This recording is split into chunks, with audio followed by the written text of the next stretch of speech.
Yes.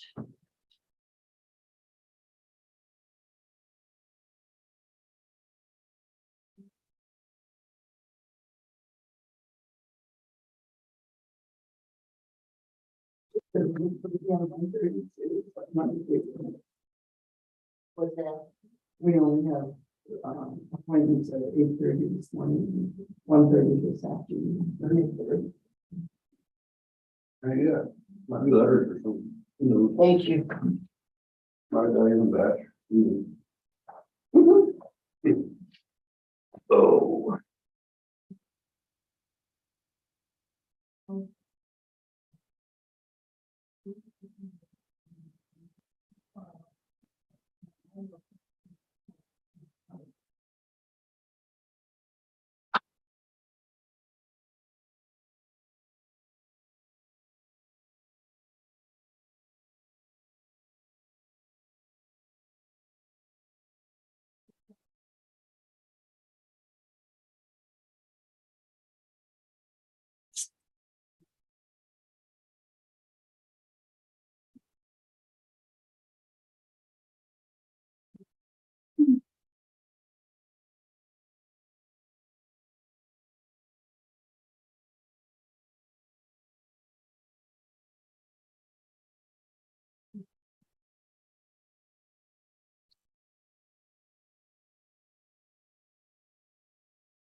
Didn't mean to throw that at you. Been there, done that.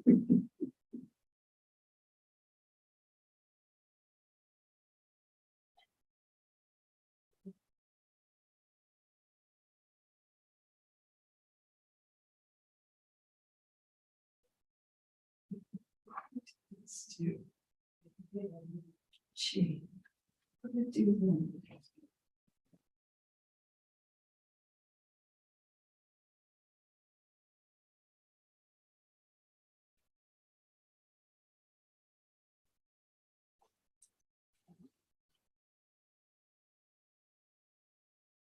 That was the day they were putting.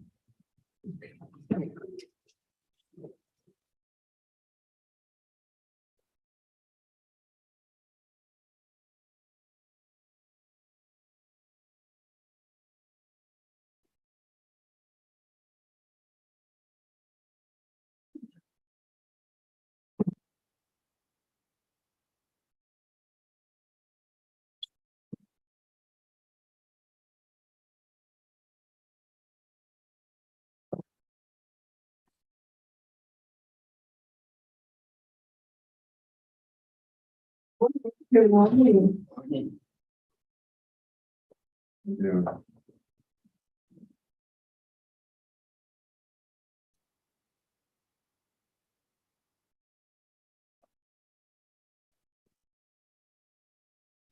Is it ready? Doesn't look like it. No, it. But who knows?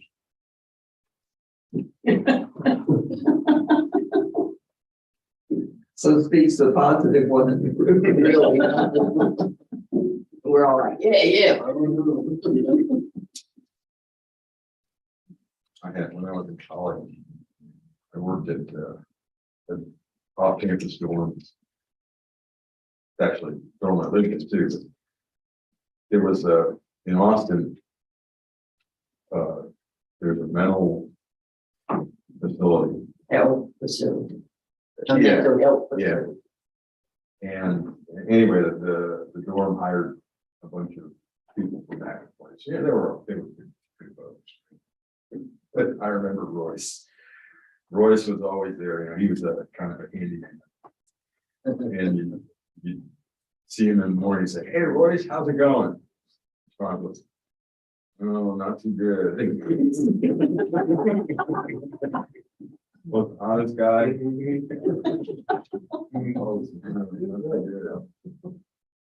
What would you say about now? We're out.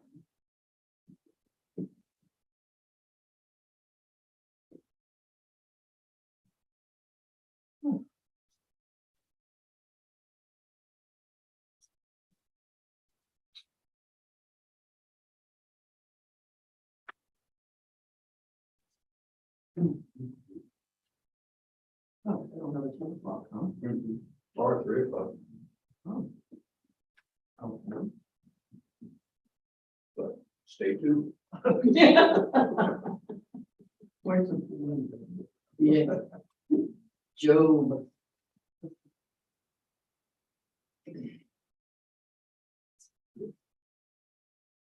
I must have the wrong. There's something that's in, no, at 1:30. Yeah. Ugh. Some of these roads I've never even heard of.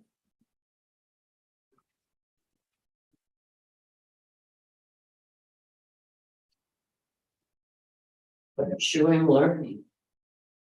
What was that place we went to, Julian's, that you liked so much? We drove by up as, Oh, what's it called? I can't think. of the- Sunshine, not sunshine. Show Ridge Road. Shell Ridge, yeah. Yeah. Yeah. Took Tom out there, we were riding around and I said, "I'm gonna show you a place." And he said, "I've never been here." I said, Most people haven't. No. You gotta know where to. Yeah, exactly, and I was shown by somebody who had a camp that lived there in the 40s. So, Yeah. you know, but what gets me is when you get out and look at the water, it's clear. Yes, Just so clear, it's because it's all rock on the bottom. they did have some people fishing out there. There's my dog over there. Oh, did you? No. Oh, yeah. Yeah. I think it's because it doesn't have the fine sand that the.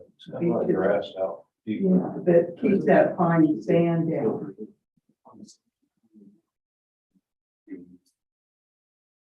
That would be a good place. Yeah, that's my plan. Yeah, yeah. It is, it is. The houses are beautiful. Especially the ones that are back on the street. Yeah, one street over. Yeah, Reminds me of the 50s. yeah, no back up to, it's preserved back there. Yes. He built back there in the back. But, Tom Benson pulled the end of it down. but even 20 years ago, most of that front row was the 50s kind of houses. Yeah, on Water Street. No, no. the other No, on section. Shell itself, and they've been bought and torn down, and, you know, now you have those monsters up there. It's one was a 3-story, that huge one we looked at. There are height limits. Did you know that there are height limits here? Height limits. Yeah, and so you'll see some houses that are like 3 stories and the roof comes almost flat. Because they hit our height. The first floor can't be little thing. You get a 3-story house. It can't be livable, yeah. That makes sense. People got away with it, like sneaking stuff inside. Well, that's what happened to a lot of people during the hurricane, is they weren't covered, and because they weren't supposed to have stuff downstairs. And they were complaining about it. It's like, hey, man, you're not supposed to be living down here. Move your sofa upstairs. These height limitations in buildings also. Yeah. On what building? Yeah, I'm going to surprise them. I feel in. Oh, Bill, there's this. Yeah, and it paid for it too. Yeah, the storm. one thing I like about the signs, they're monument, they have to be monument signs, they can't be huge signs. I remember when in Portland, we were trying to get that passed and that was how are people gonna find us? I'm like, not by a sign. So I like the monument signs. Wish they do in the billboards. Yes, Portland did that. Well, what happened was if something's destroyed, then it can't be built back. And so the hurricane helped that quite a bit. And there's one major billboard. If you notice, if you're going into Corpus and there's different people that advertise on it, there's only one. Because those things were horrible. Just crap up the roads. Yeah, they do. So.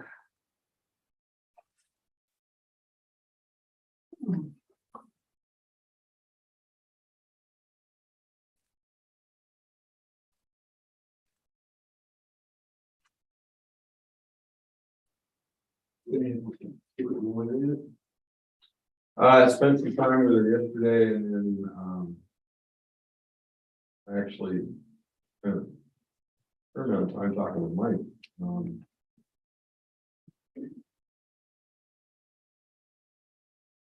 Good. Well, yeah, and we'll, at some point, maybe today, since we don't have a whole lot to do, I'll at least let you know where things are headed on the guy with the exemption.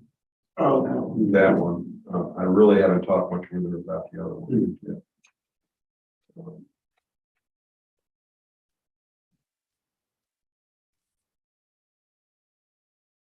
she's gonna earn her money. Yeah, and that was a, She's not hourly. Is she hourly? yeah. Most of them are. It is what it is. They call it hours, but 10 minutes, 5 minutes. That's right. I learned that when I was going through a divorce. I didn't talk to him a lot.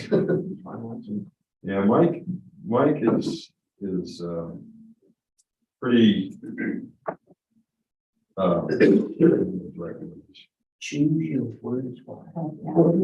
no, I mean, he's always suggesting to talk, talk to your counsel, talk to your lawyer, and I know, and so, because I did have that conversation with you yesterday, they don't care how much they're gonna get invoiced. And, Yeah. and even It's when a I hard was thing down to do though. yeah, it is, but there's a budget item or a line item in the budget for the ARB council. I think it's like $5,000. I haven't seen. Oops, I it. think we might be past. Yeah. No, I don't. Oh, I don't think so. Well, that It's getting close, but, Yeah. Yeah, the day she was on the phone, I think that added up. But even yesterday when I was talking to him, and I mentioned that, and he just kind of said, shrugged his shoulders. Oh, well, it is what it is. So, and that's good. That's fine. Because if you have to worry about it every 5 minutes. Yeah, exactly. It's not like you're on the phone with her every day. I mean, I'll. Just every other day, pretty much. Yeah, every other day. She's at least got my caller IDs now, so they can't. I Yeah. talk to my cell phone and then from the house phone and then from my office phone and it's. So she's got them all.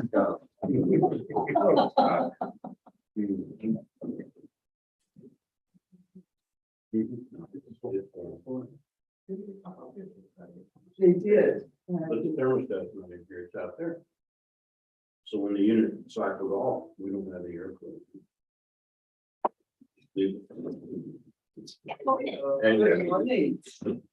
How are you? Good, thank you. Thank you for setting up the tablets. Sure. Okay.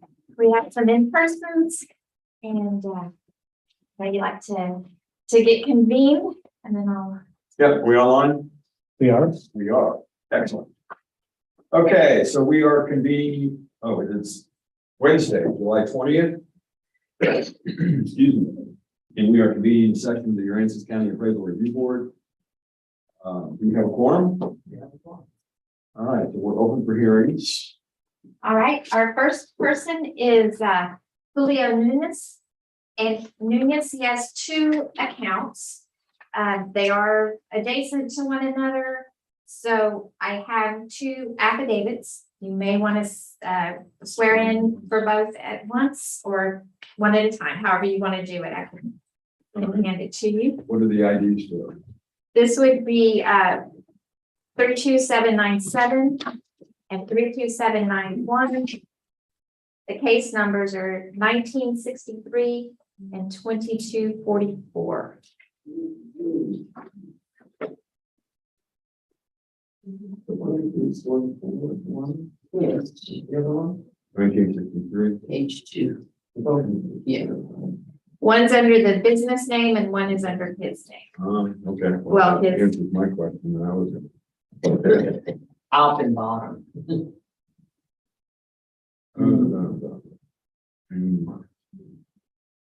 Yeah, so they're not adjacent either, so I don't think, yeah.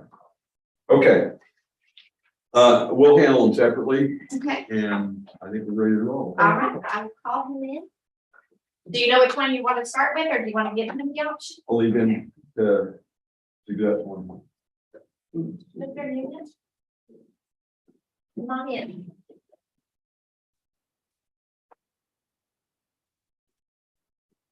You can have a seat in that chair right there at the table. Hello.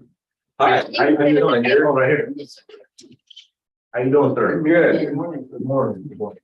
I'm always wondering what we did before we had Columbia shirts. That style of shirt. I like it. T-shirt. And, you know, polos. I work construction, so I like these, they protect me from the sun. Yeah. You ever roll them up and clip the thing? I do not, because I work doing masonry work, Yeah. and the sun burns my arms and the cement burns my arms, so I'm always protecting my arms. Well, the long sleeves have a little loop thing that you can go through there, yeah, and it. I always have trouble trying to get my buttons. I used to make fun of people in town, what are you doing, you named the fish right there? Yeah, exactly. Okay, so here's how things will proceed. I understand you have two accounts that we're going to be addressing today. Yes, sir. And do you have any brothers on which one we address first? We have one which is 502 West Market Street, Yes, sir. and the other one is 410 West Market. Okay, we can start off with 502 if that's okay. That's fine, okay? So if you want to hang loose, we'll get things rolling here. I've got a bunch of administrative stuff to go through. Okay. We are going to swear in for both cases, but just so we can expedite getting into the second one. So we're commencing two hearings this morning. We'll announce each hearing as we go into it. This hearing is being recorded and streamed live on YouTube. And let's verify what's interesting. Okay. Today's the 20th. 3297. We just want to double check some things here quick.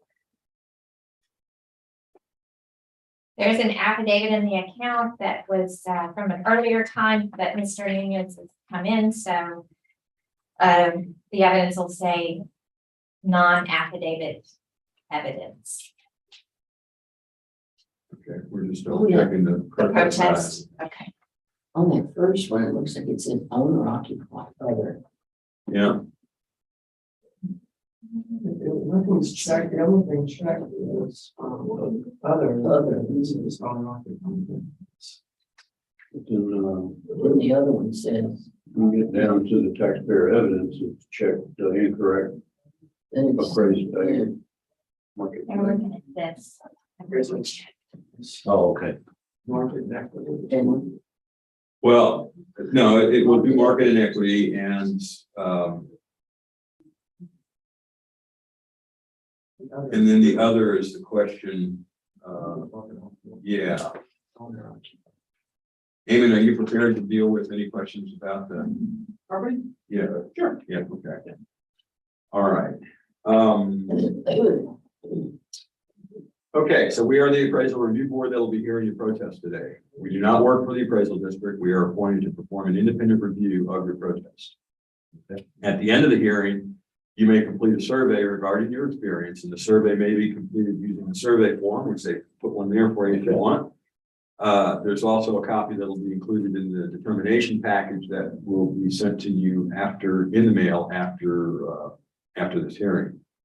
There's also information about how to take it online. All the information about how to return it is included on the form. The survey is entirely voluntary. However, we always appreciate any feedback you may want to offer.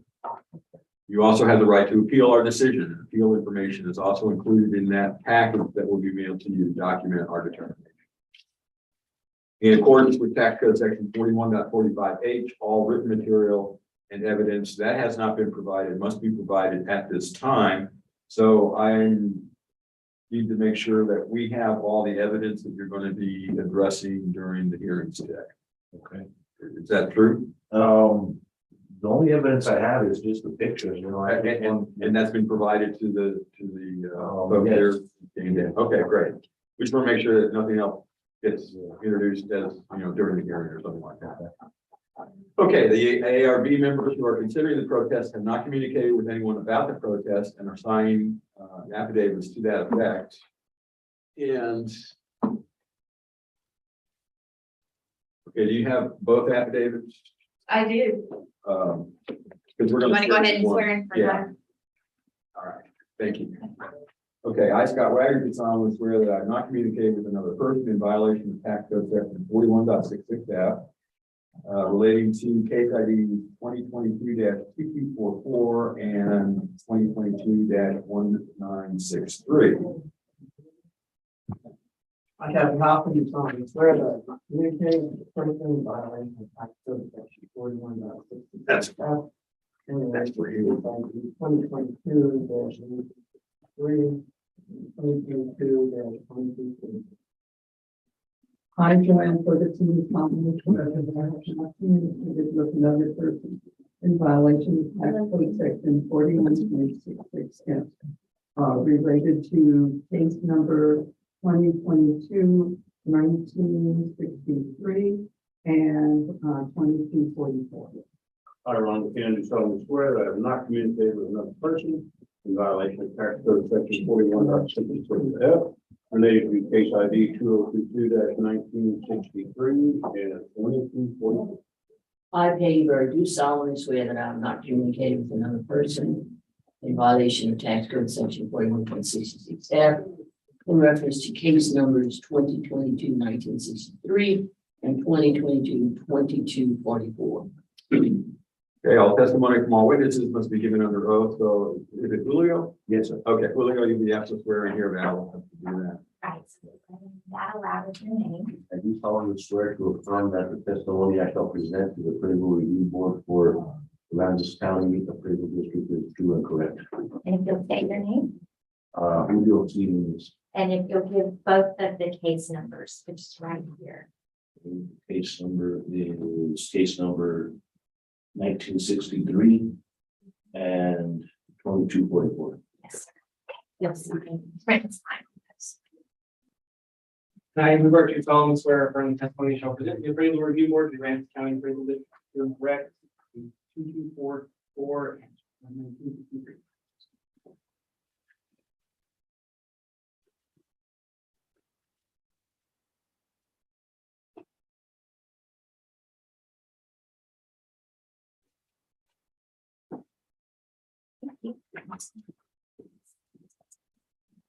Okay, Julio, I need to ask, do you hold a license and certificate from the Texas Appraiser Licensing and Certification Board? Okay. Under your package, on your left hand is a chart that's the hearing procedure times. That's how we're going to run the hearing today. And it takes two forms. Either you can present first or the district can present first. You both have equal amounts of time to present and question and rebut and so on. Okay. But you get to choose who's gonna present first, you or the district. Okay, I guess I'll go first. Okay, all right, hang on, we'll, get started here in 1 second. Okay, What do people normally do? it doesn't make any difference, it makes no difference. First time doing. Yeah, no problem, do fine. All right, so we are opening a hearing on case ID 2022-1963, account number 32797. Which is 502 West Market Street in Rockport. I believe you said you wanted to go first? Okay, I'm sorry, I'm gonna have, for the moment, 5 minutes, and then we'll get some final things on as we go along. Okay. Okay, well, what I'm saying on this is, what I wanted to say on this is that, this building here is owner occupied, and, we just started a business there. And I don't know if I need to merge all the properties together, because we own 502 West Market and this, and half of, what we have is a rock yard. We sell gravel, we just barely opened this business. It's been there for about a year. It's a new business. We're trying to get it going. And half of it sits on the 410 West Market. And I don't know if I need to merge these together, but the 502 West Market is owner occupied, and let me see. now when you say owner occupied, you mean you live there? No, we work out of there. Okay, That's okay, me and my brother, we own the business, and we're trying to get it going. Okay. And I mean, we've done a lot of improvements there. We've added a carport and put a fence and stuff, and we've had material there. But the last, I would say a year or two ago, my taxes were a lot less, and they've tripled within the last year or two. They've gone up 3 times more. And I guess this is, the appraisal district bases a percentage off what they believe you would get for rent on the property. And we're not renting it. And Are these two properties contiguous to each other? Okay. yes, They're even with the weird address. yes, it's all together. If you go there. I show you guys the picture. Okay. If you see where the 2 metal buildings are, if you cut a line going down the middle, pretty much all that is being occupied by 502 West Market, the rock yard. There's a metal building right there, that's a tire shop. The one in the middle, that's a tire shop. That one I'm renting out for $1,500. And based on the percentage, what you guys are saying, we rent them out for, or we would get for rent, is it's more than what we're getting for rent, what we're actually getting for rent. 797 is the one we're addressing now, though, right? Yes, sir. What is that? That's I guess that's 502 West Market. Yeah. But what I'm saying is it's occupied all the way up to there. That's the rock yard, all that. And I don't know if I need to merge them together, or, to get if that would help me on my taxes, or I don't know. Because I'm paying a certain amount for the 7927, and then I'm paying another good amount for the other one also.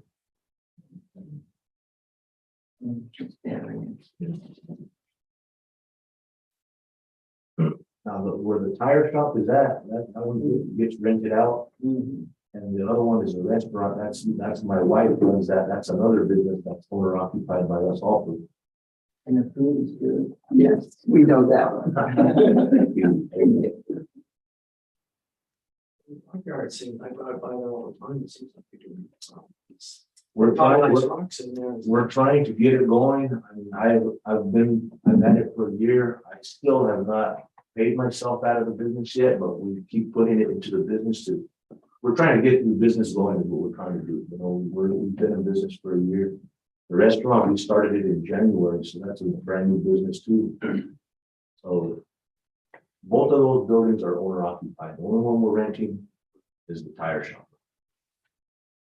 And all of what's not squared in blue, the rest of this is all the other piece of property, Yes. Yes. all that, okay. I know I'm supposed to only be talking about the one in blue. No, it's okay. But- I'm trying to just comparing what's left. Yes.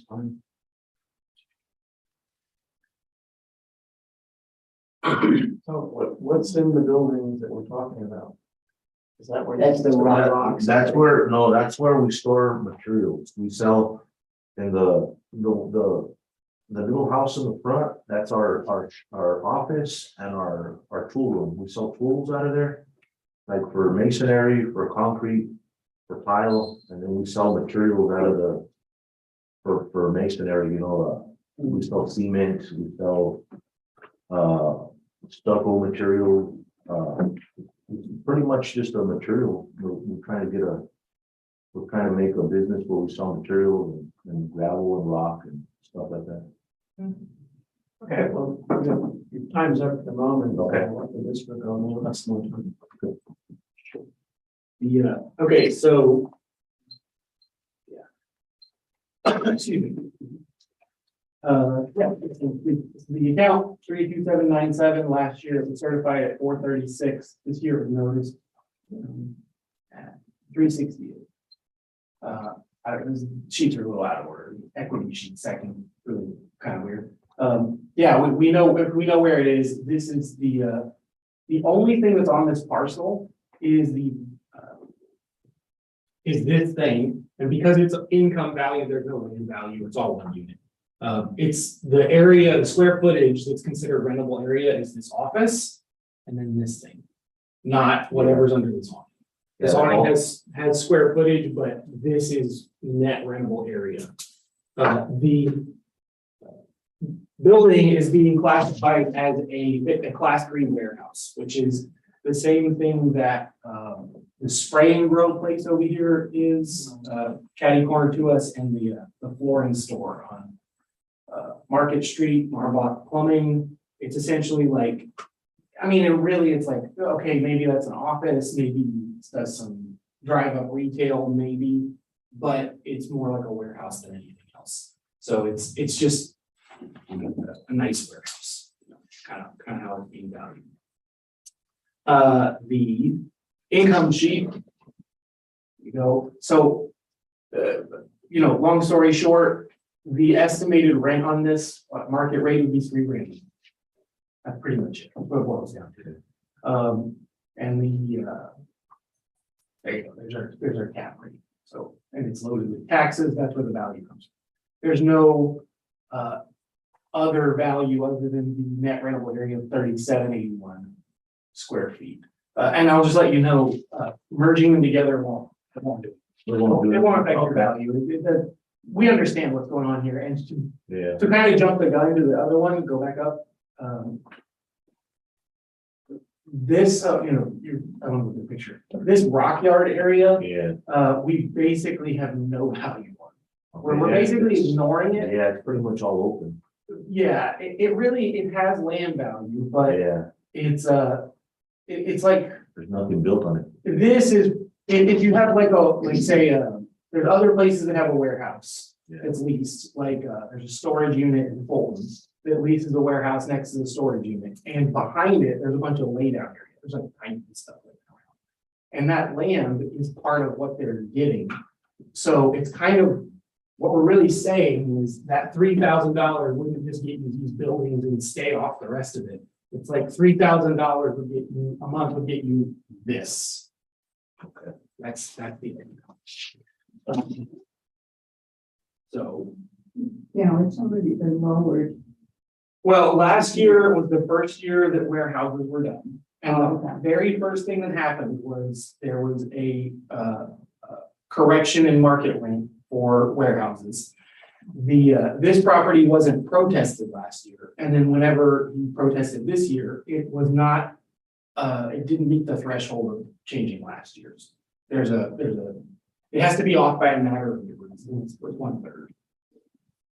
or a quarter if it's a house.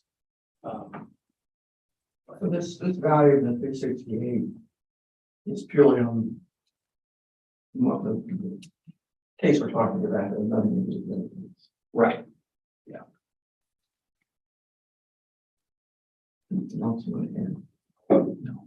Leo, anything, any questions you have for Nathan or No, things you don't understand or what the No. analysis sheet and all I understand it, and this is good. I needed to look at this so I can know exactly where I'm at. I was kind of confused as to where all this is coming from, the raise, because the taxes tripled. that? No, last year. Well, not this year, it was like last year. You're actually breaking down for The current value is there, 68,000. Oh, okay. so they explained that they were correcting that the way warehouses were valued.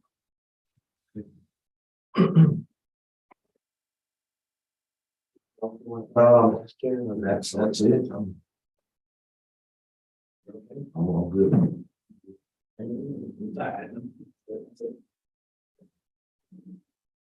Yeah, and one thing I want to make sure that we clarify if necessary is businesses get appraised using this income approach. Okay. And even though I know the word rent has been thrown out in discussion here, has been used in discussion. And even though you don't necessarily rent some of these facilities, the potential for rent is what's used in that income calculation, income worksheet calculation. You guys have your calculation for what it would go. Yeah, based on square footage and the kind of unit it is and that kind of thing. Okay. Part of the reason, because if you look at what you're renting a building for, commercial building, Yes. you're only renting the land in the building. But if you go buy it, you're a lot of times buying Yeah. business or equipment that's in the building, that kind of thing, or you're buying an opportunity. So the sale price is actually much higher than the Yeah. real estate value. So the rent is kind of a better indicator of just what the building value is.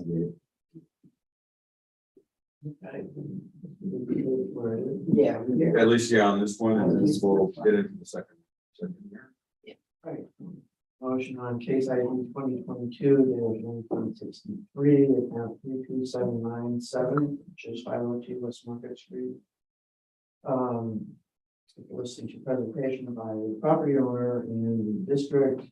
It's the opinion of the property review board that the currently noted value of $368,020 is sustained. I'll second. All in favor? Aye. Any opposed? Okay, so on that one, you understand the appraised value was left at what it was for, or what it was set for. Okay. So that closes that hearing. We're gonna open a hearing on case ID 2022-2244, account number 32791. And I know that most all the discussion from the prior hearing applies to here. However, you have an opportunity to make any other points that you might wish at this time on that one. Okay,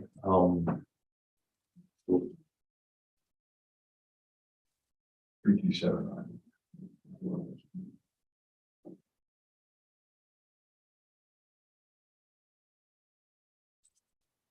Your bottom. Yeah. Okay, um, do you want to go first? Or you want this to go first? let's go purchasing. So this is, zoom out a little bit. Yeah. Big jump. Yeah, in fact, maybe change the thing to show the 32791. That's a big piece of property. Yeah. There's trying to keep it going on here.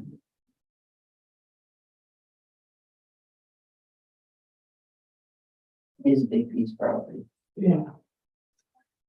So if you remember, the idea was like, this thing would rent, the estimation is $3 grand a month.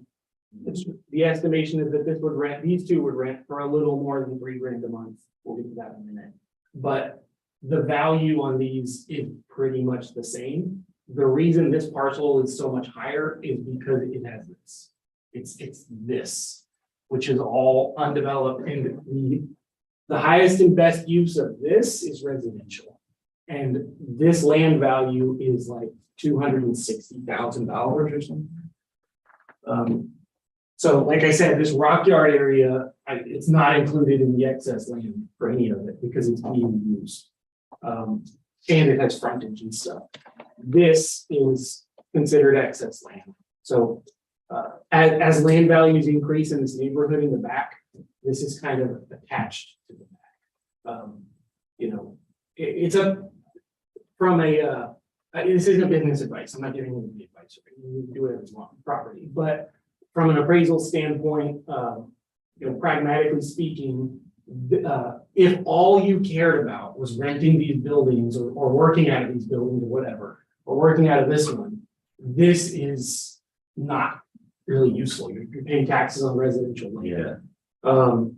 But it is also an asset. I mean, it's an appreciating asset. So like it's valuable because it's valuable, you know, so that's kind of, it is what it is. But, you know, he's indicated on his protest form that the rent he's charging, so this one is owner occupied, this one is rented, and the rent he's charging on this one is less than what it, so we would say that it should be rented for $1,666, which is a weird number. It's actually being rented for $1,500, right?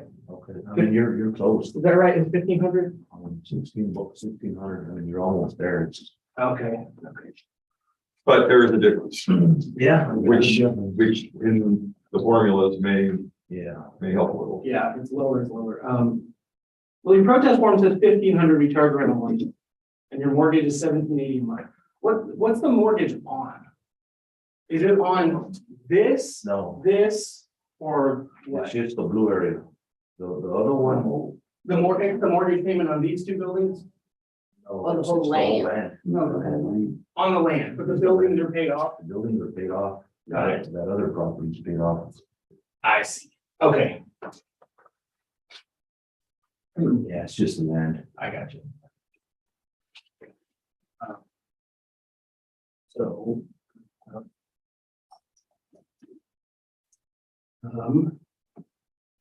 Right, so we have.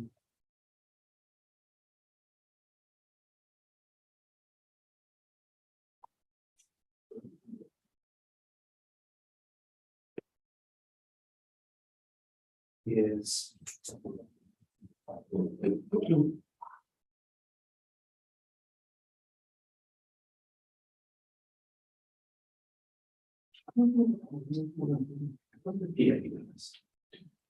Three, 2, 7, and 1. Make sure I'm doing that right. So it's.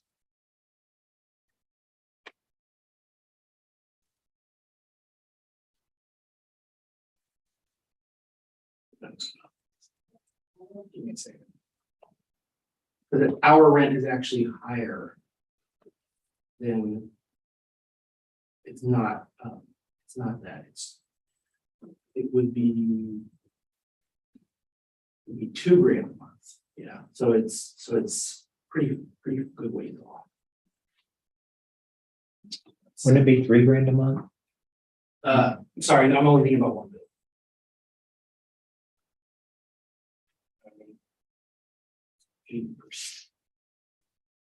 What's the value of the building?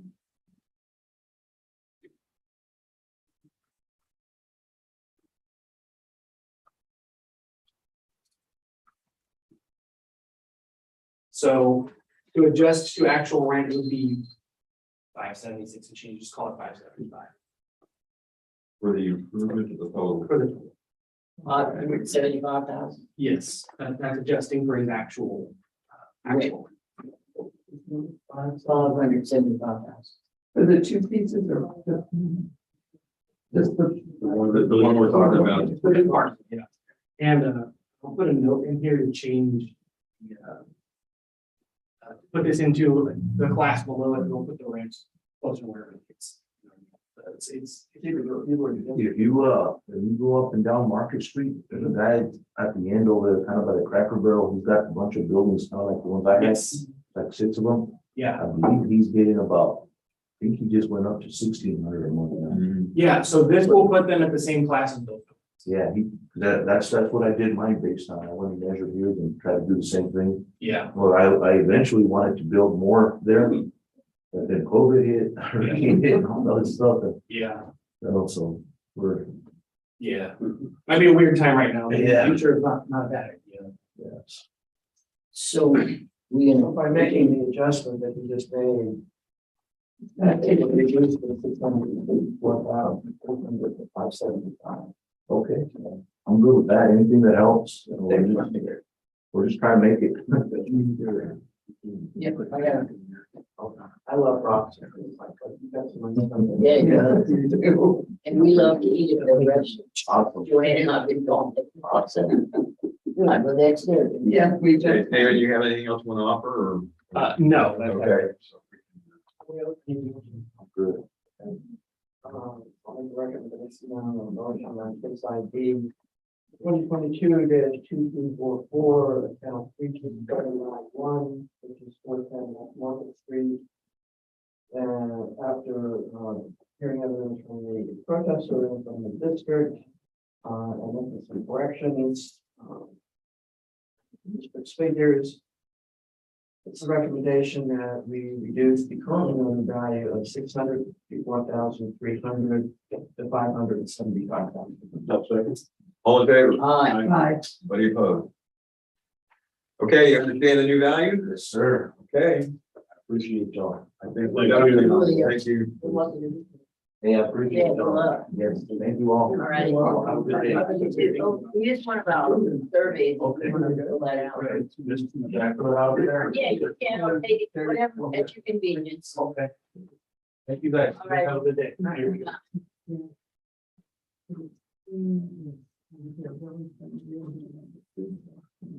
What kind is it? Mexican?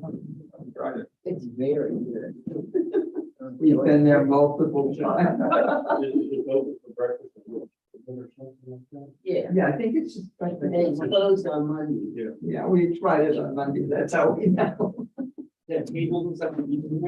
Yeah. Oh, it's No, down. they've got tables in there. Oh, well. And she does have some prepared foods in the cooler too. Yeah, so you can go in and. Oh, I'll bring a bowl. She bring a whole. Our next case is in person as well, case 1965. Okay.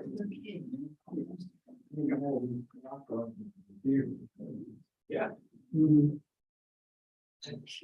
Okay, you guys find it? Yes. Where? We were talking. 1965. Yeah, it was. Yeah. If we can remember, those who don't have to be up in the 60s. Sixth grade. You ready for me to call it? Yes, yes, we are. It's going to be Herbert John and his wife. I'm not sure if she's coming in, but she has said she is not speaking.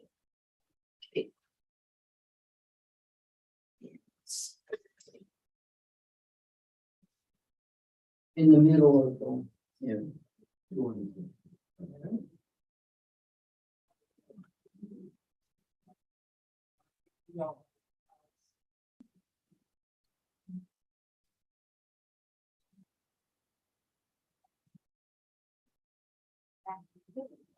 The chair there at the table.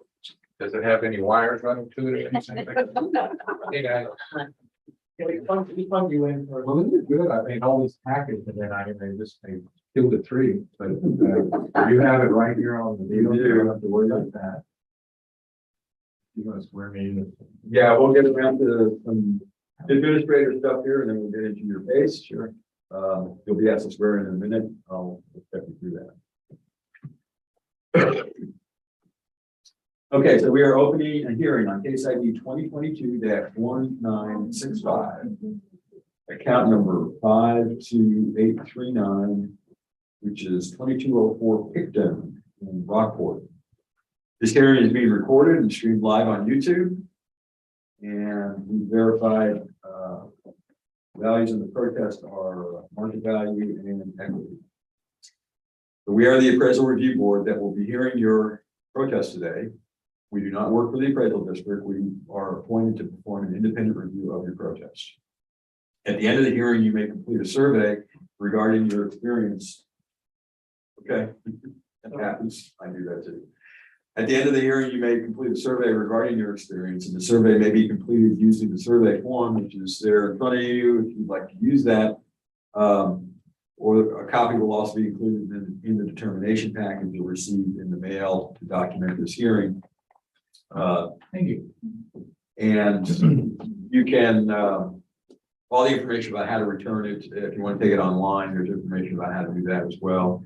The hearing is entirely voluntary, but we always appreciate any feedback you may want to offer. You also have the right to appeal our decision, and appeal information is included in the package that will be mailed to you to document our determination. So in accordance with tax code section 41.45H, all written material and evidence that has not been provided must be provided at this time. I see you came prepared with a whole stack of stuff here. Has that all been provided to the systems? Okay, great. Perfect. The ARB members who are considering the protest have not communicated with anyone about the protest and are signing affidavits to that effect. I, Scott Wagner, do solemnly swear that I have not communicated with another person in violation of tax code section 41.66F. I, Kathy Hoffman, do solemnly swear that I have not communicated with another person in violation of tax code section 41.66F.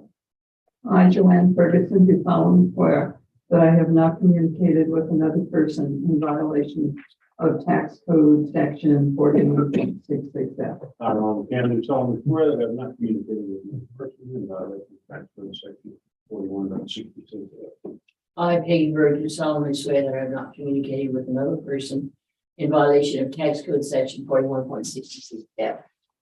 All testimony from all witnesses must be given under oath. So whoever will be asking you to swear in now, Val will do that. I heard John solemnly swear and affirm that the testimony I shall present to the appraisal review board for the Aransas County Appraisal District is true and correct. And if you'll sign it. Thank you. I, Alan Burke, do solemnly swear and affirm the testimony you shall present to the appraisal review board for the Aransas County Appraisal District is true and correct. All right, thank you, Mr. Chairman. And you fill that on, right? Okay. Further, I need to ask if you hold a license certificate from the Texas Appraisal Licensing and Certification Board. I do not. Okay? And what that's do with that? It's actually good in this case. The requirements in the hearing go up by an order of magnitude if you have that. Anyway, on your left hand there is a chart, which is the hearing procedure times. Right. It's got two forms that it can take. One is if you present first, the other is if the district presents first. You both have equal amounts of time to present, question, rebut, and so on and so forth. But you get to choose who goes first. I was gonna say you flip a coin. You get to choose. Two-headed coin. Yeah.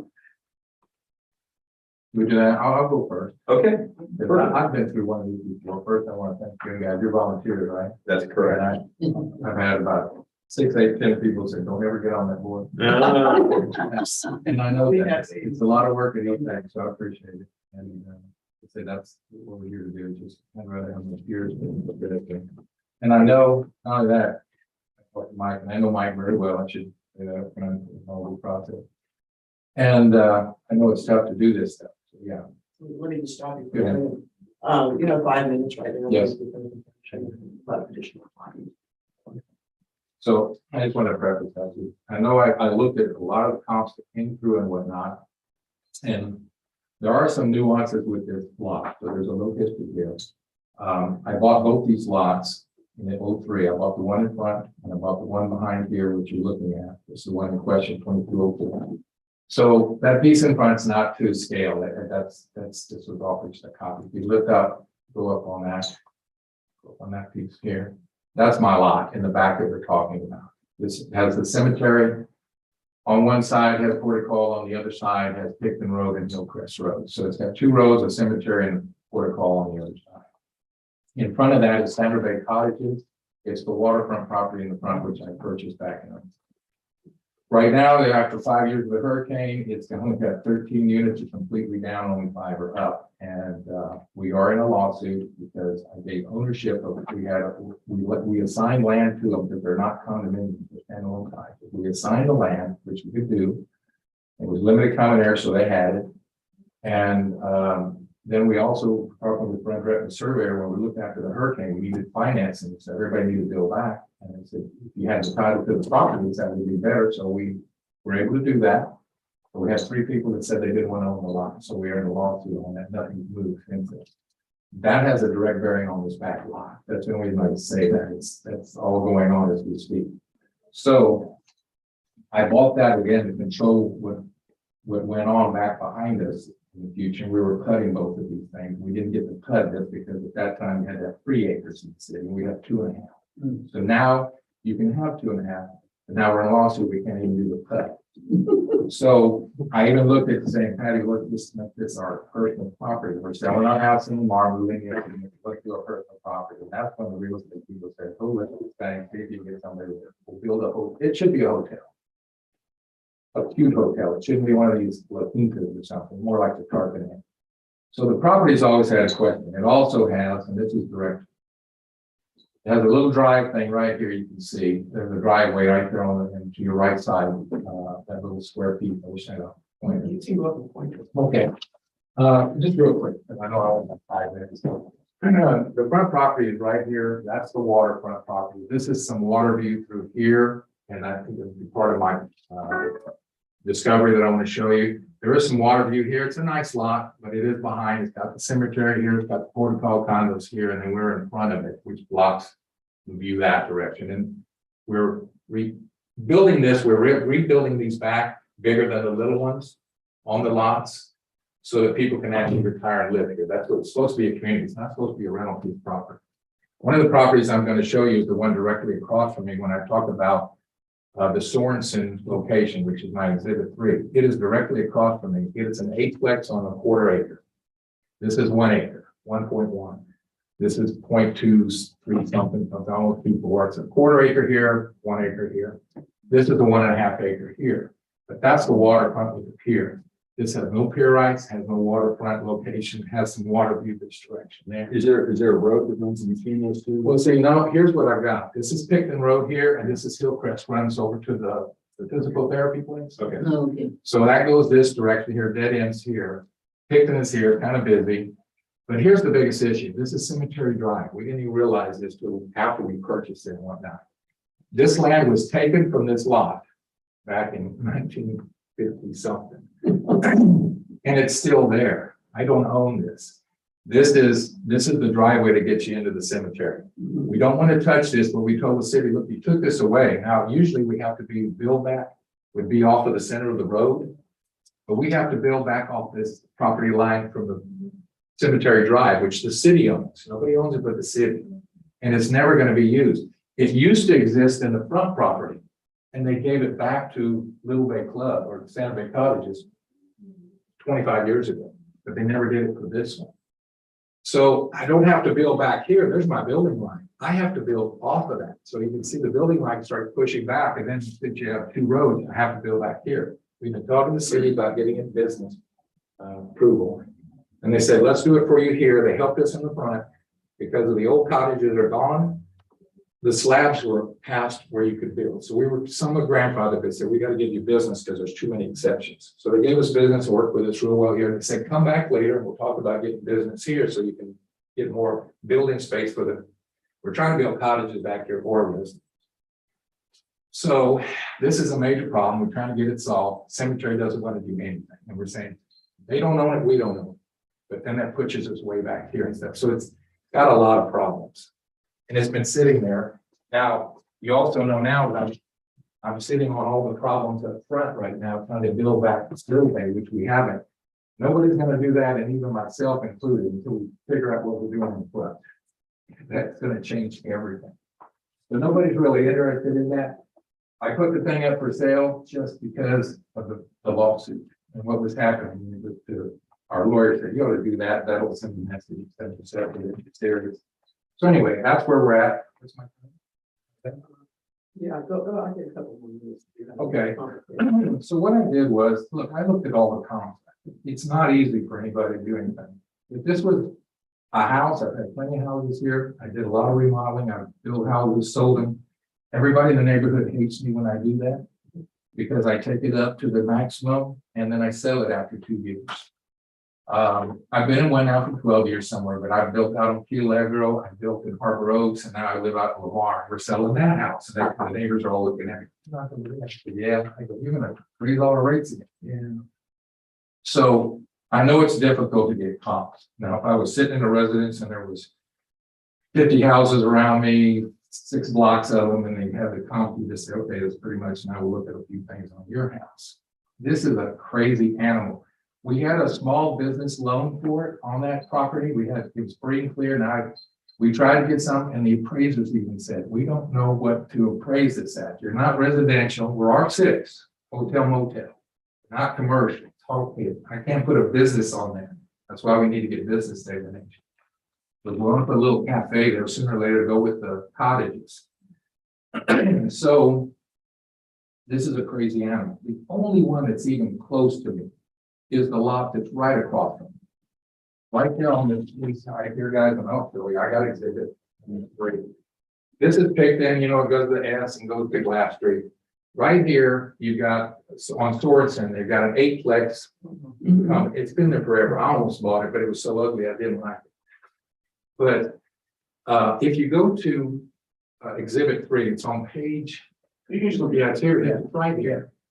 Now, the good news about that is what I'm saying, he's got the same view down here to Little Bay like I do along my side over here. The problem is I can't build on my side because we're setbacks are going to be so far. We're going to be way in the back corner by the time we're finished with all this.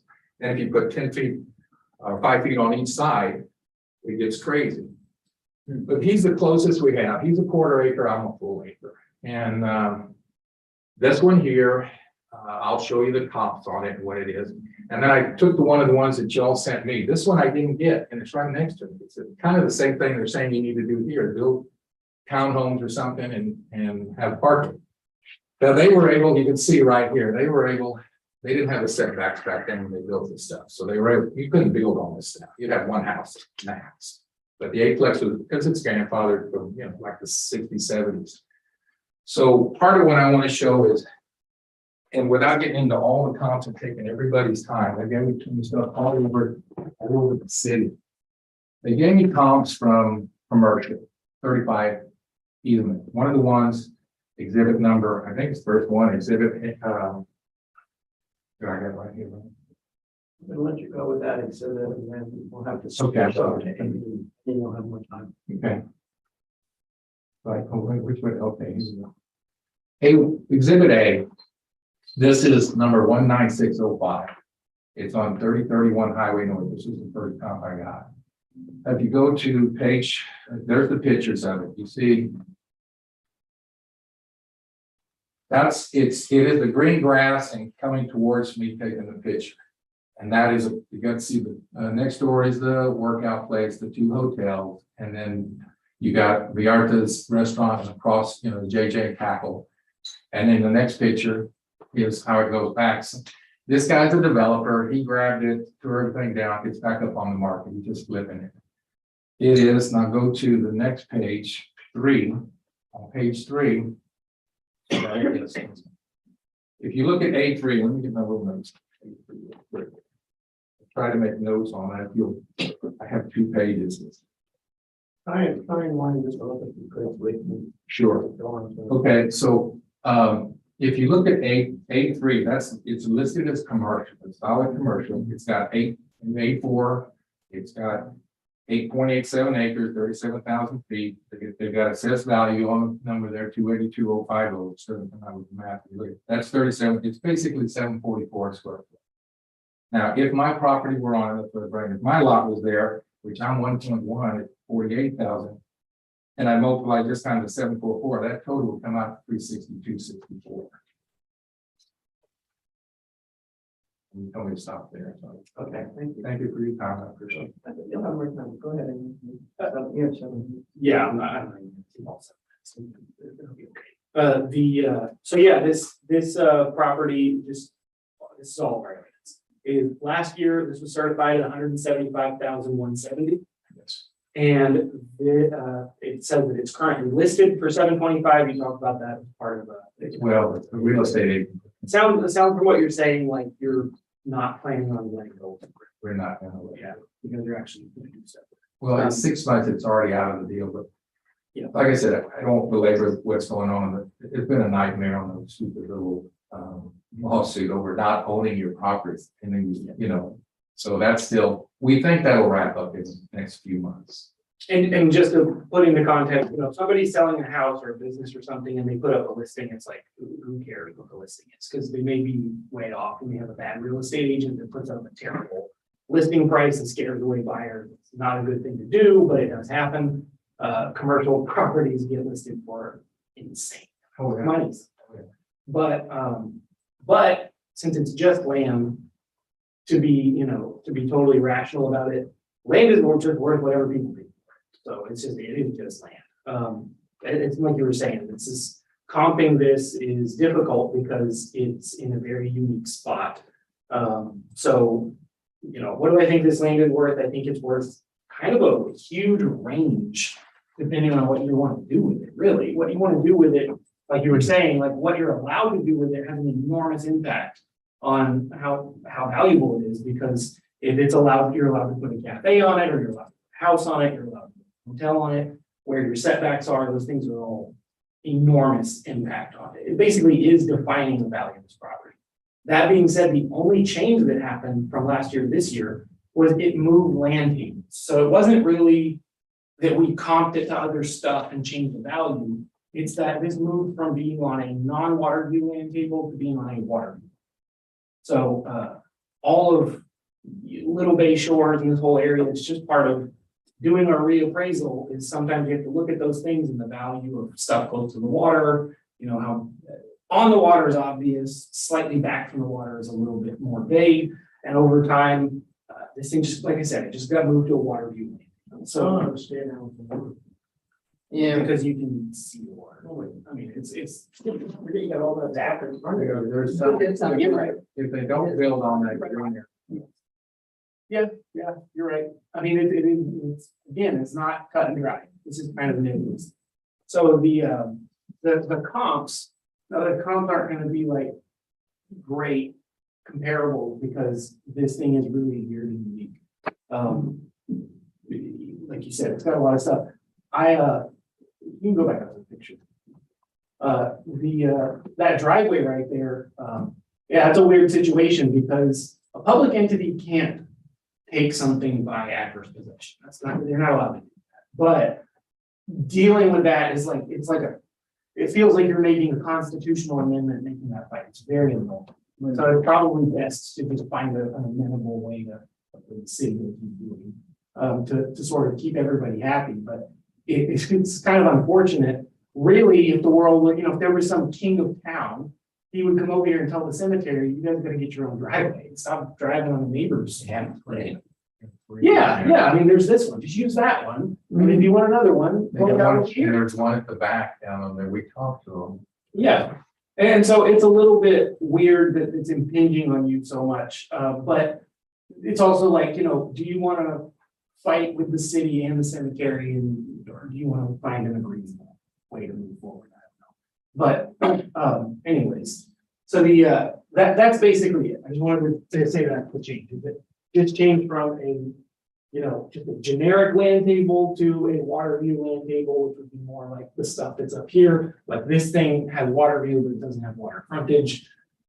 That's pretty much it. And this apartment thing is income value because it's an apartment.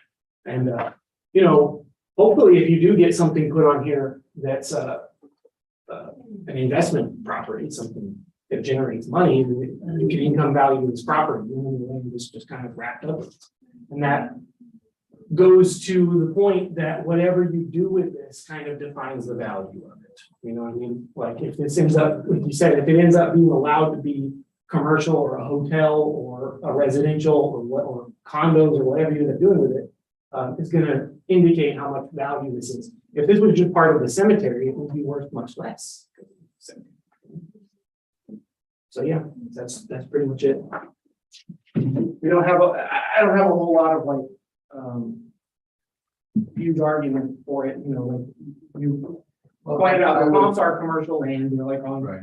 highway frontage and that kind of thing, you're not on highway frontage, but we're required to provide some comps. Well, what My name's Eamon. I'm heard. And I understand that. That's why I was looking at, I tried to pick the 3 best units that that even came close. And I'll give you the numbers we're trying to. I like things when everybody wins. There's no win-lose kind of thing here. Our plan for that property, hopefully, we may still put it. We can win this lawsuit, which we feel very confident. It's been dragging out because it has to, because it's that's worth a lot of money to the people that own some. I don't own all of them in the front. I'm a large store, and we just have a couple of people that, as you know, when you're dealing with a lot of people in public, it's different. Yeah. Our plan is to develop that. We want affordable housing. The stuff in the front is going to be 2-bedroom. The biggest fight is because they don't want us to build. They want us to leave the little cottage. And we told everybody when we bought it, it's in our decoration. Who's they? A couple of the owners. Owners, okay. I own the majority, but I sold some to other people and it was fine until they got resold. Yeah. And then people said, well, I didn't understand. I said, it's all in the declaration. So we're going to win because it's all in the declaration. And we want to mirror on the back the same we have in the front. This is a family destination, has been there forever. Yeah. When I got to Mike and I used to go, oh gosh, arm wrestle back and forth when we first got it. Because when we bought it, it was affordable. Then they took the land crazy. Because it's waterfront. And I understand that. Yeah. So we went up with those things. Now, but the land was supposed to be developed and will be developed for people to retire and live there, whether it's full-time or part-time. They can run them if they want to, except we want to mirror that on the back. We have no affordable housing in this city. And everybody, you know, waterfronts are $1 million a pop. So we're in that, you know, the people bought these in the 100 range. And now we're looking, yeah, they're in the 200 range. And we want to do the same thing in the back. So sooner or later, if we can solve that cemetery piece, and we're telling cemetery guys, we don't want your interest. You got 3, but you can keep it. We just want, we can't even build on that land because it's in the setback from the road. Right. Nobody can build in there, and they're not going to build a 4-lane highway into the cemetery. Right. So you go, guys, give us the land back, and the only reason we have to do that, or please give us an exception of variance so that we don't have to build back off of that land. They want us another 15 feet Go a off that. little closer to it. By the time you take that away and then the Hillcrest property and then the back, you know, against the portico and the cemetery, there's nothing left to build on. And we got to put a road in there with some cottages and stuff. So if you would scroll to, Where it is, something? Yeah. oh, I'm sorry. Okay. I'm sorry. Let's see, we did page exhibit A. Let's go to exhibit B. It was exhibit B. Oh, it's easier for me to look at this. What I did with exhibit B, that lot is down on Fulton Beach Road. It's a pure waterfront lot. It's that brand new lot. I love to have that land, but I don't. It's something like 3 acres. It's right by the Paul and Taws. They're developing it now. It's quite a few acres. And that's page 5. Okay, B1. Now go to the next page, please. That's the property right there. See, they're building on that right now. It's where Fulton Elementary is.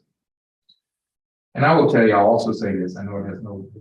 I've raised my kids here from pre-K on up. I moved here back in the 90s, et cetera, and just been doing a lot of this stuff. Now that lot is probably closest to us. I'd love to have it. That's waterfront right on the front there. And the next picture is the road right in front of it. Next picture. Sorry. There's another file.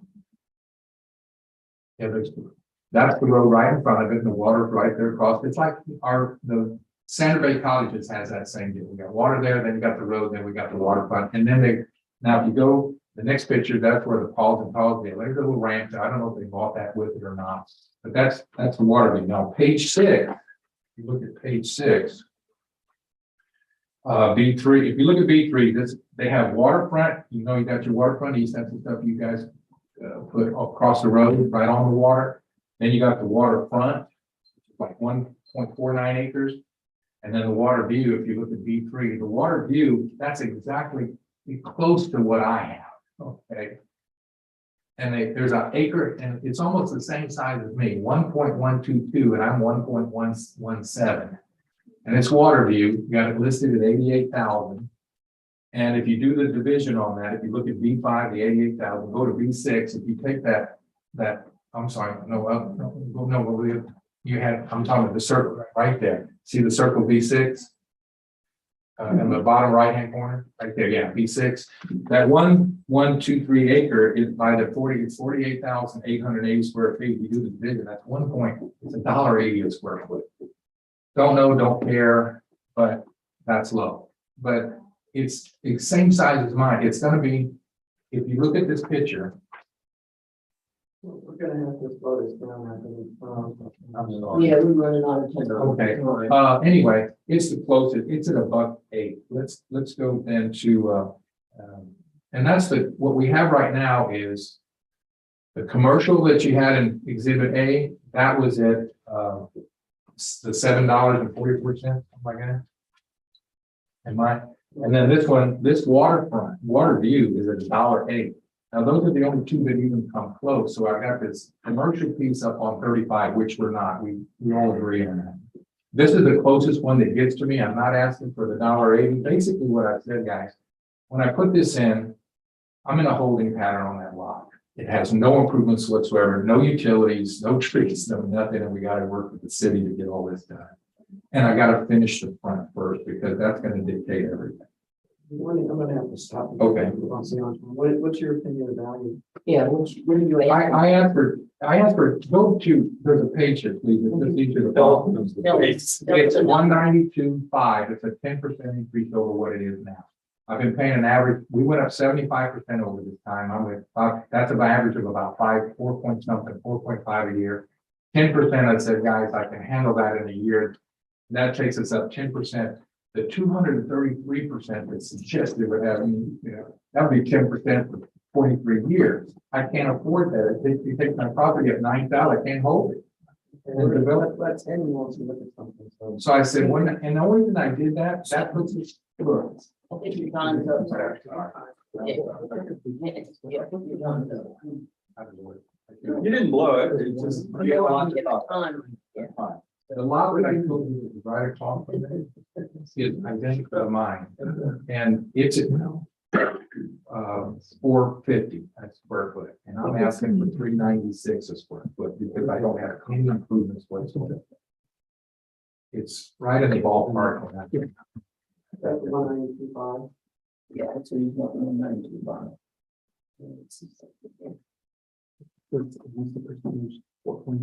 That puts me at $3.96, and the guy right across from me with the commercial that's right next to me is 450, and he's got income coming in because that's the 8 flex.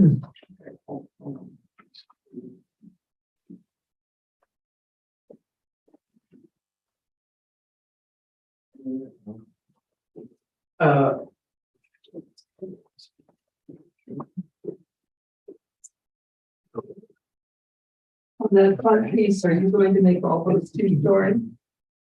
They're going to be story and a half. We're going with the early 1900s look. And you'll see there's one back there now. It's about 1,200 square feet, so we can actually live in it. The other one's like 360. The old ones are gone. And they're built on their lot. So that's part of it. The people in the front, they don't want to change. You got 3 people that say you don't want anything to change. You bought it here. We told you that we're all going to build it. And so it's going to be a cute little, we're trying to emulate the historic early Rockport. You have the shutters.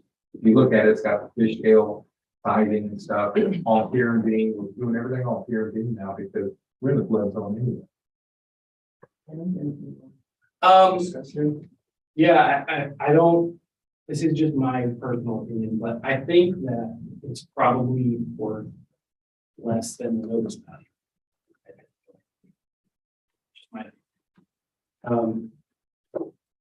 So that's pretty much it. I don't have a whole lot of like guideposts to get us to an actual number.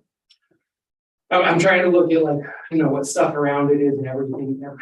everything has something going on with it. Everything's some fractured little issue, like you were saying, that 7 Palm subdivision, that's even like very similar to what you're trying to do. They probably are looking at your thing and thinking, we want to do that. And their, their waterfront value is similar to the waterfront value under the Sandra Bay stuff, but the Sandra Bay stuff is common elements and so pieces. And so, it says, I can't find anything that's clean to point at and be like, that's what it should be. But just everything that I'm hearing, I do think it's probably not worth fighting. So, y'all make it. Use your judgment. Yeah. Whatever you I think we'll line this up. I think both of you guys have had your time. Sure. ARB's time down to discuss. Well, I, go ahead. I agree. It's me. Yeah, well, I did a 20% increase. 210,202.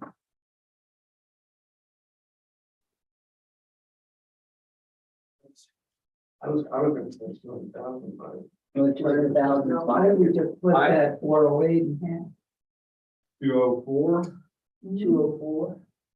and that you had 210, I had 204 that I was noodling on. So we're at- I mean, we're kind of We're in the getting middle there.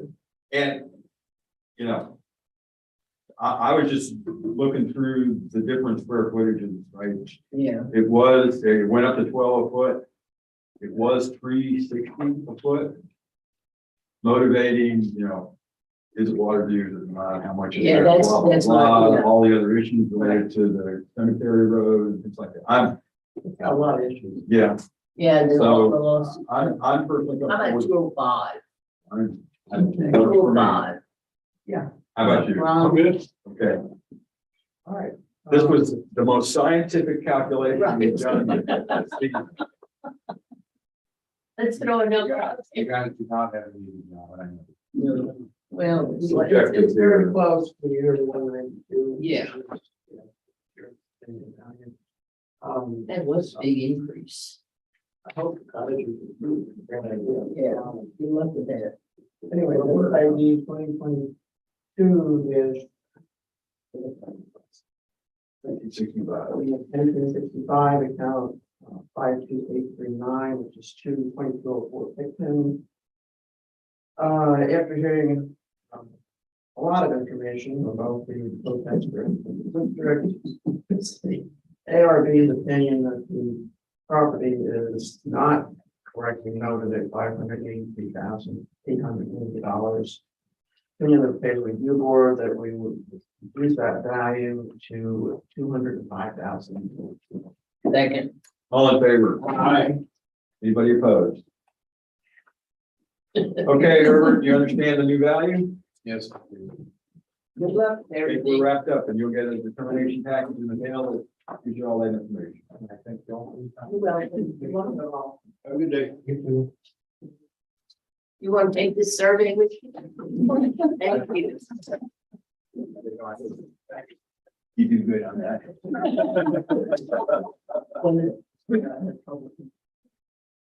No, that was not gonna stop. I mean, I thought you were great. That was a good, you were very polite but firm, but, oh. All right, so we have a phone hearing, and to let you know, also a little later this morning, after the phone hearing, we're going to ask you just to have a break, stick around for a little bit. Mike's going to run the numbers for being able to approve the appraisal records. Today is a magic day, July 20th.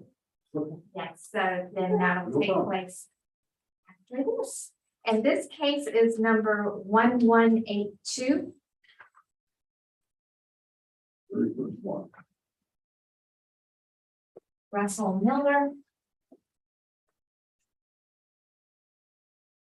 It's a phone. It is a phone hearing. I noticed Lydia is also on there. I didn't know if she had signed the affidavit or not, or if it's just him.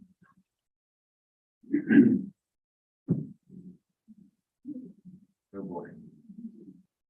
No, it looks like she's the only one. Oh, she's signed. No, I mean, he's on. Yeah. Signed, all right. Oh, 5 to- It's on page 1.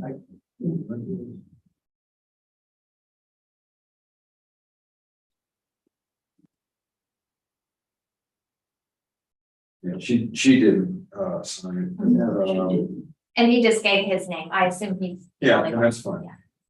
The challenge here is you to keep out other. And at least from the comments in the affidavit, it's really looks like you're, excuse me, Other, non-rental. yeah, it sounds like they're.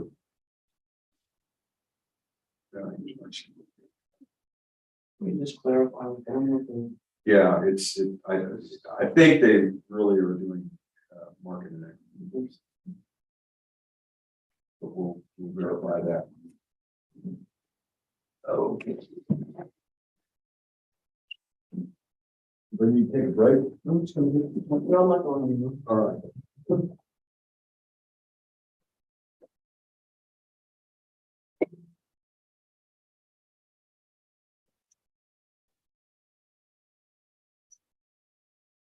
So I went to the training, all that without.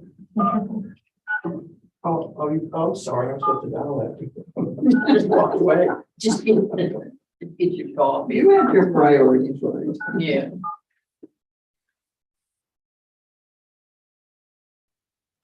Isn't this a strange?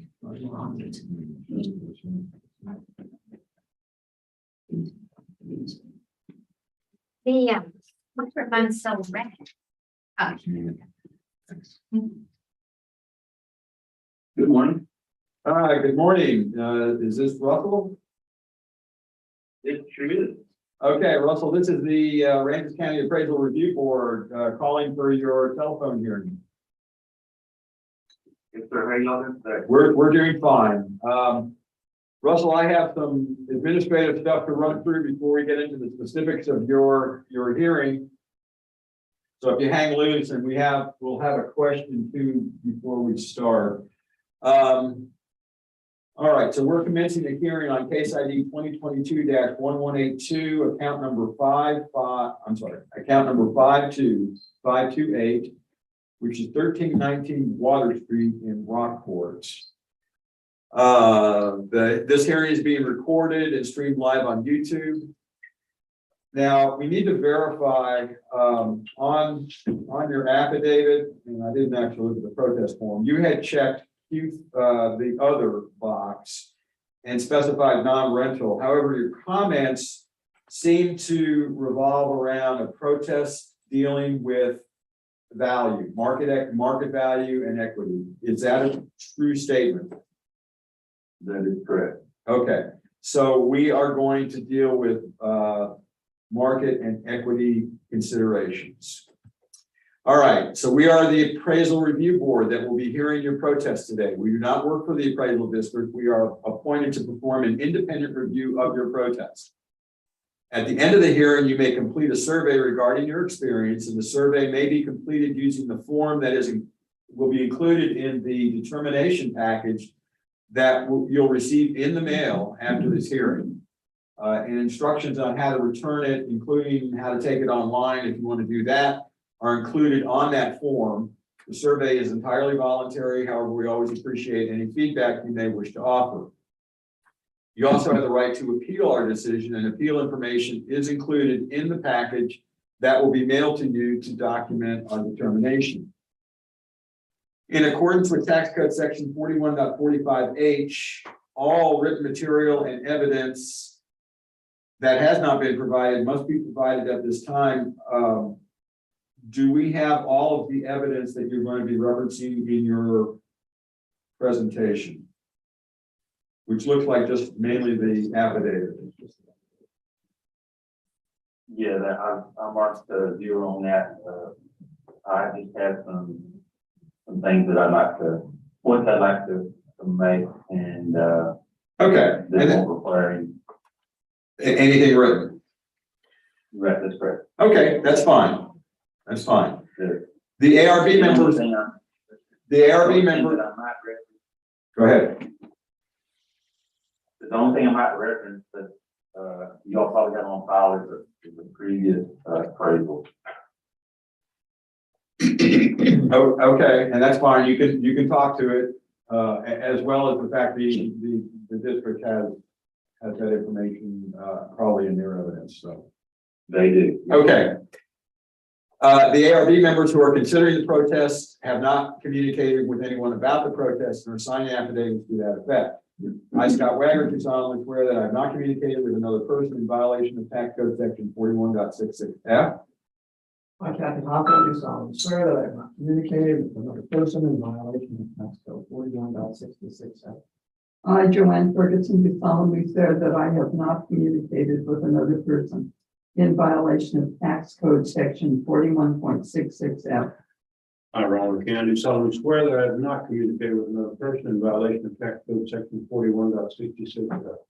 I, Peggy Bird, do solemnly swear that I have not communicated with another person in violation of tax code section 41.66F. All testimony from all witnesses must be given under oath. So Russell, I am assuming that, since we do have a signed affidavit, you understand, we are considering you to be under oath. Yes, sir. Okay, great. I, Edmund Burke, do solemnly swear from the testimony you shall present the appraisal review board, the Aransas County Appraisal District is true and correct. Russell, I need to ask if you hold a license and certificate from the Texas Appraiser Licensing and Certification Board. No, I do not. Okay, that's fine. In the package that you received from the appraisal district, about this hearing, there's one chart which is labeled hearing procedure times. Do you have that handy? I do have it right in front of me. Okay, excellent. That shows how we're going to run the hearing today. Takes one or two forms. Either you can present first or the district can present first.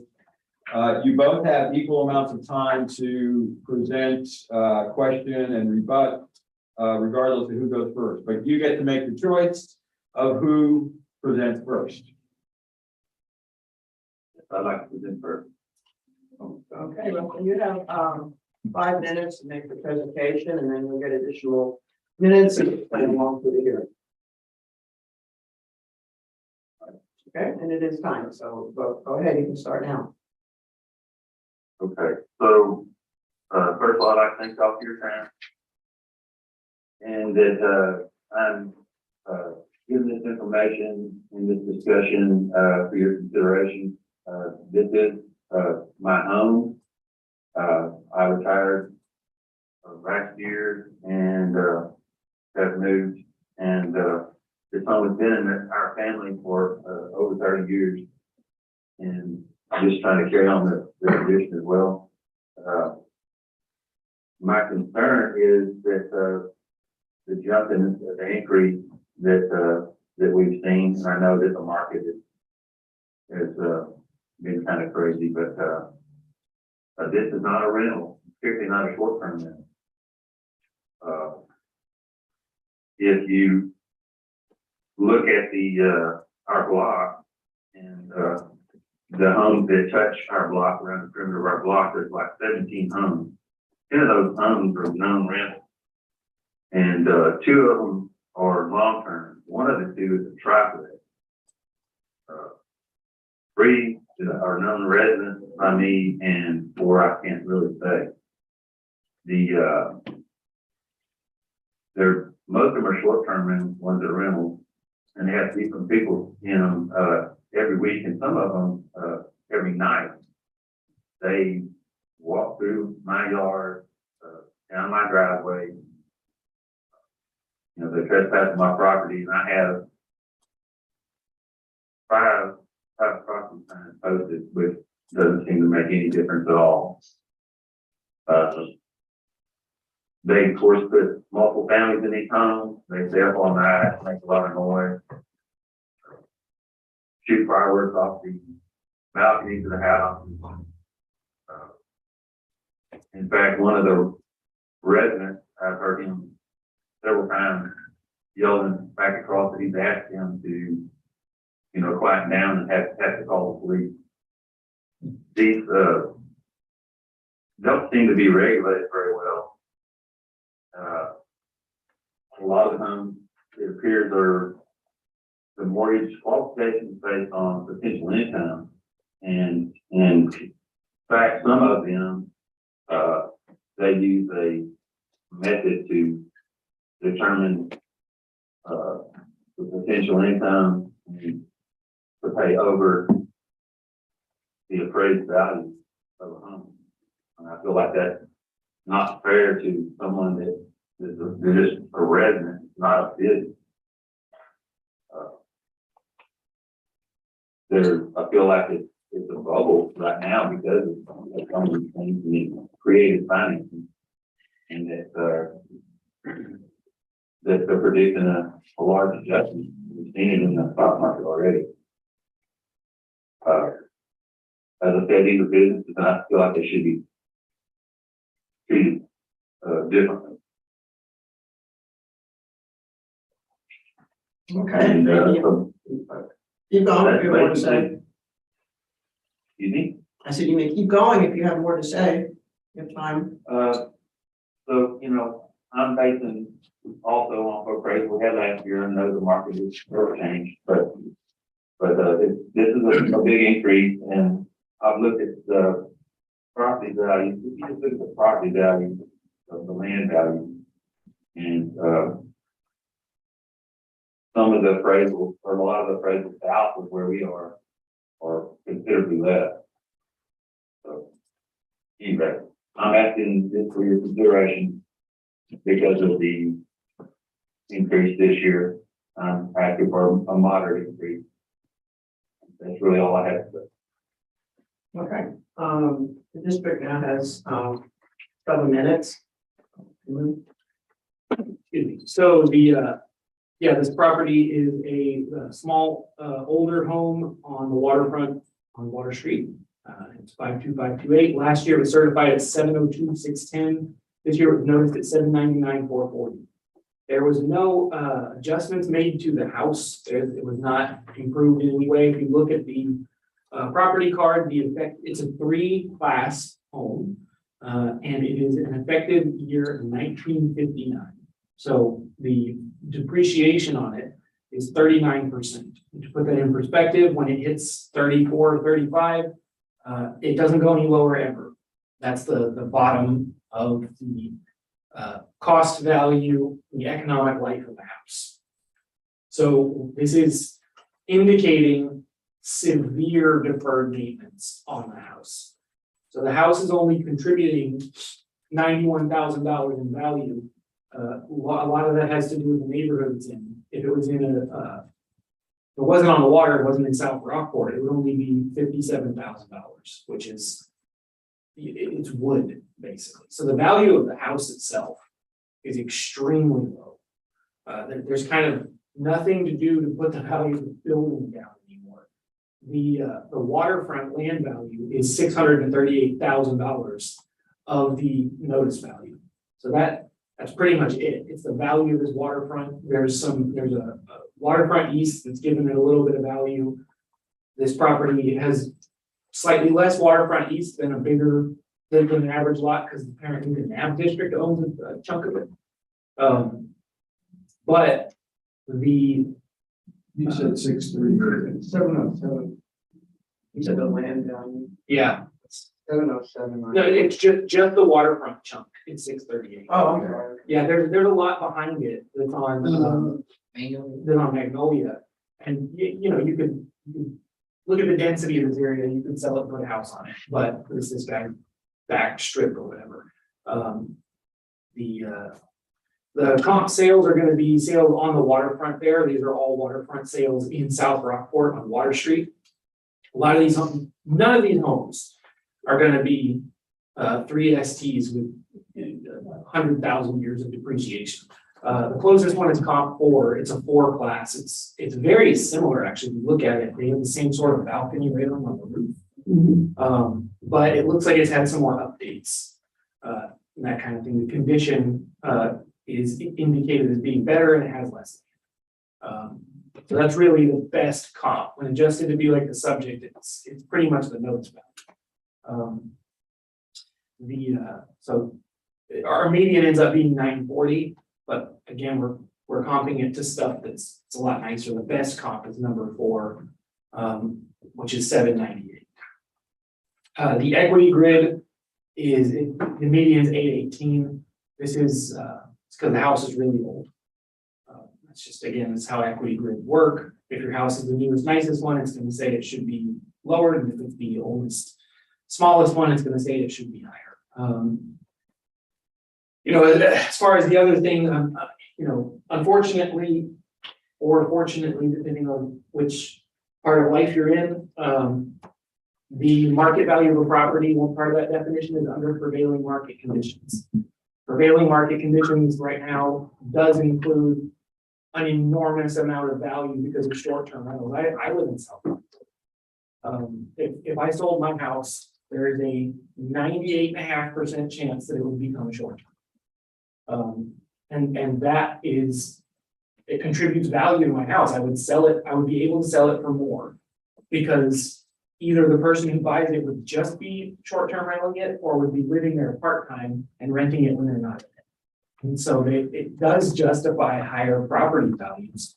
And he's right, people are, banks and mortgagers are more and more and more requesting income valuations for residential properties, or even just a home in a neighborhood. They want to know what, you know, what's the value if we do it on an income basis. And I will said it a million times, I will never put a residential property. I have 100% confidence I could argue against why that should ever be done. But we're not doing that. However, what he's describing is not really that we're putting an income value on it, it's just pressure. And it is, it's creating upward pressure. Property values are going up. There's a ton of short-term rentals in this area. That is part of what increases property values, but that's what we have to work with. We have to work with sale prices, you know. That is the market right now. Yeah, like again, like I said, the value in this is mostly in the land. Russell, you have 4 minutes to comment or ask any questions. Okay, so the comp number 1, we just look at land value, and I haven't done that much research in it, but if you just look at land value, we're considering that only, it has a 195,000 land value on a 50-foot wide lot. And so, I mean, it just appears that south of 1300 block, all of the lot in that area, and of course on Show Ridge Road, are valued less for the land. That's the only comment early I have. Yeah, on comp 1, it's $42 a foot. That's what that value is, because 4,643 square feet. So if it was at the same price as comp 1, the land limit would be 1.27 million.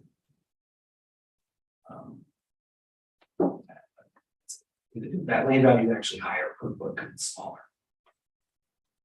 Okay. Russell, anything else you want to add? No. Okay, then ARB has 5 minutes to discuss. Can we look at last year's property cards, please?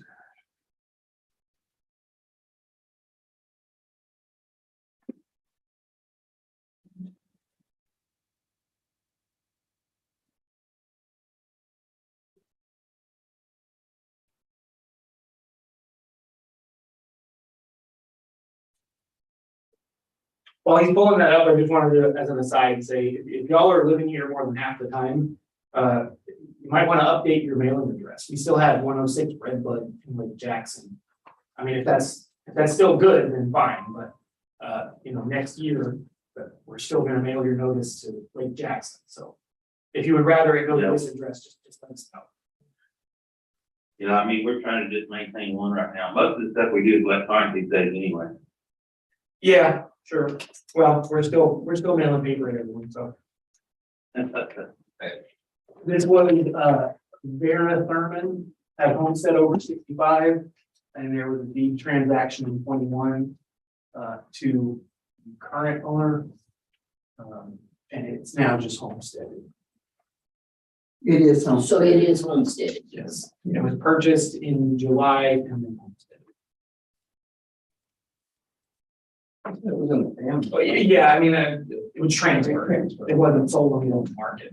So it's still under the old homestead or? No, it's a new home. Different, this person was frozen. They had a homestead and a freeze, and they were doing their own special thing. The property changes hands and they did homestead, so it's now the new owner's homestead. But it's based on current. Their current situation, they don't have freeze yet. Russell, I'm curious, what value did you, were you looking at on this property?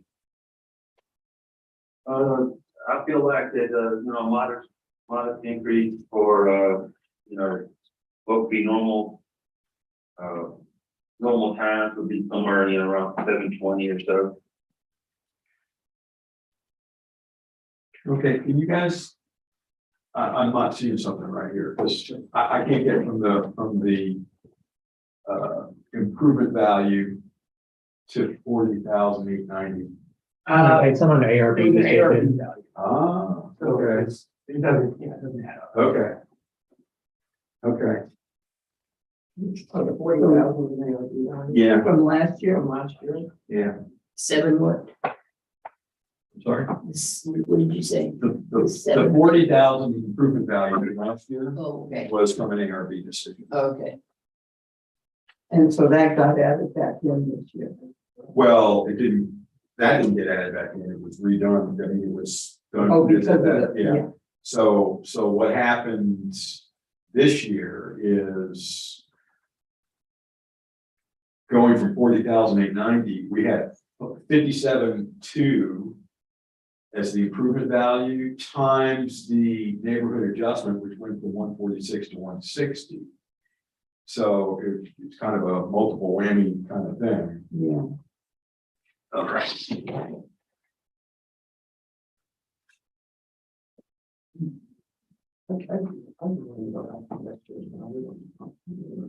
Yeah, that's what I was thinking.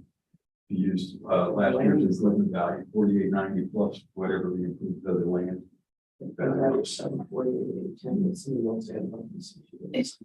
Yeah, well, I got 751, but 748 sounds good. I just added the 707.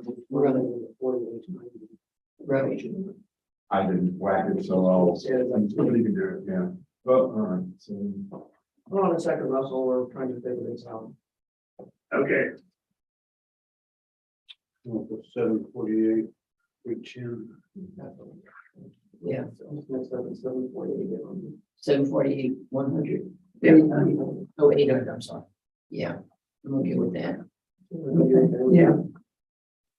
Let's let me make a motion on your property, which is, case ID 2022-1182, account number 52528, which is 1319 Water Street.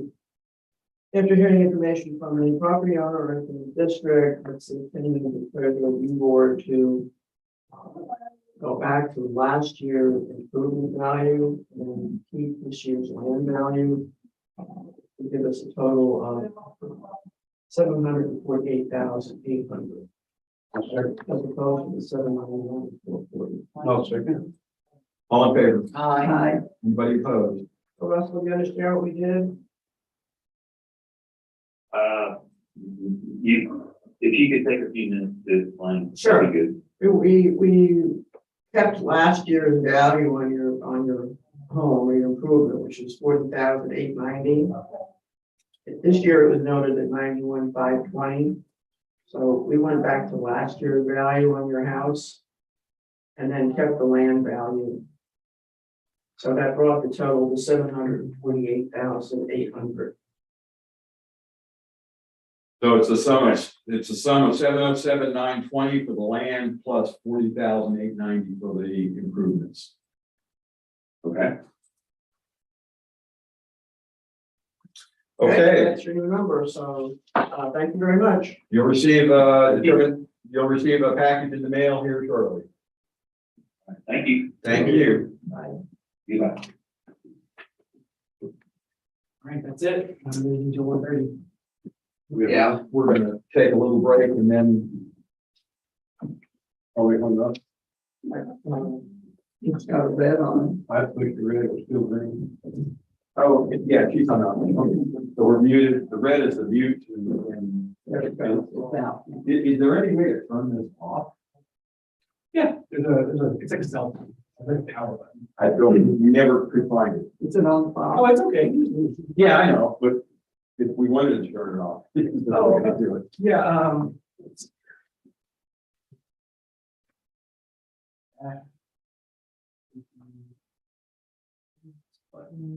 yeah, you hold the middle button. Oh, and it says, yeah, okay.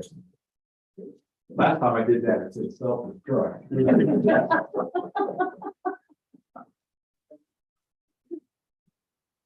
Last start by it's feeling uncontrollably. Oh.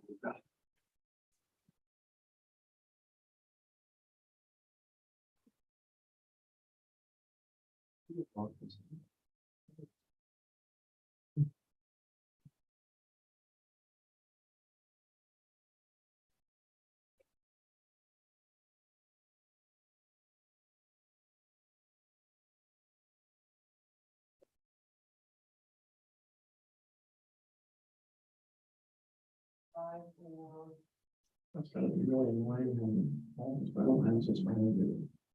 People are gonna like noise. Oh, that was one of the reasons I moved from Pompano Ridge. And out there, because that's county, they don't have the 5-foot easement on each side of your house from the property line. You can build all the way up to them. Everybody who had been moving out there respected privacy, and so, but the new people that have come out since Harvey are right. So they have these hanging decks on top, and they just drop stuff open, it's going in the yard. And it's not a nice place.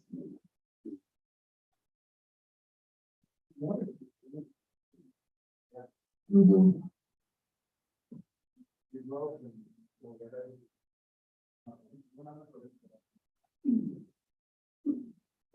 So I'm just like to see hard. Finally looked at it. I just posted on the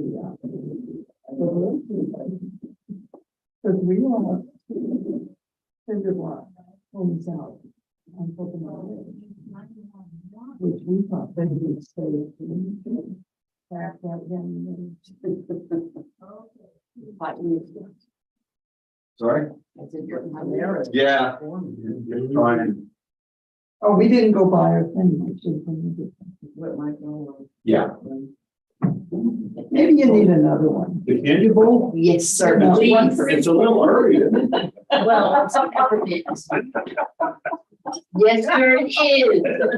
Oh, dance now. Oh, my God. Oh, I'm You looking, scared I won't hit you back? I'm looking for the peppermint. I haven't seen you. No, they're- Yeah, those little peppermint patties. Oh, I only saw one of those. There were two. Oh, who got the other?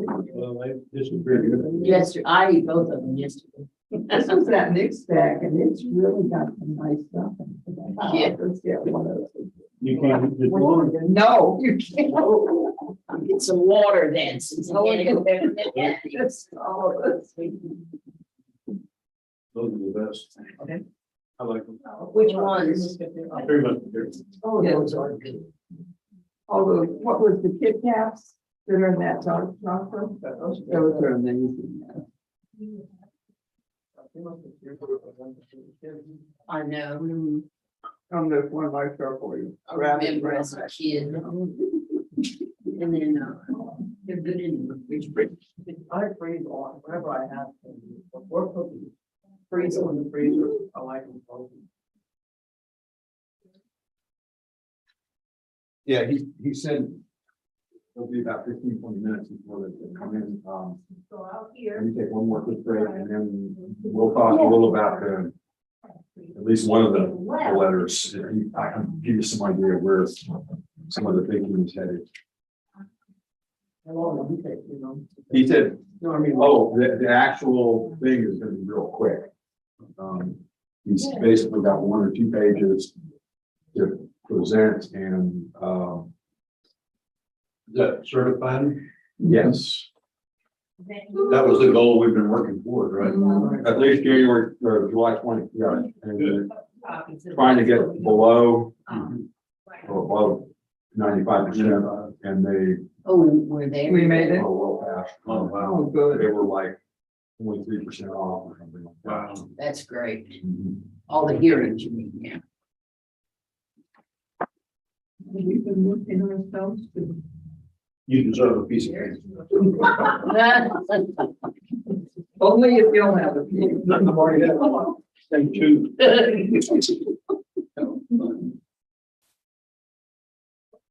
A second, Mr. Goodbar.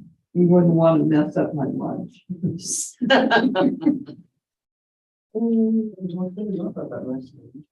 It is a really neat little area.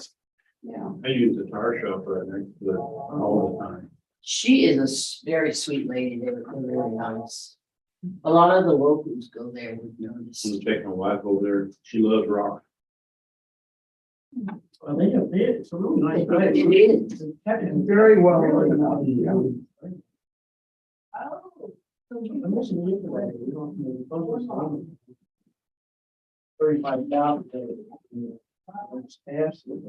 Yeah.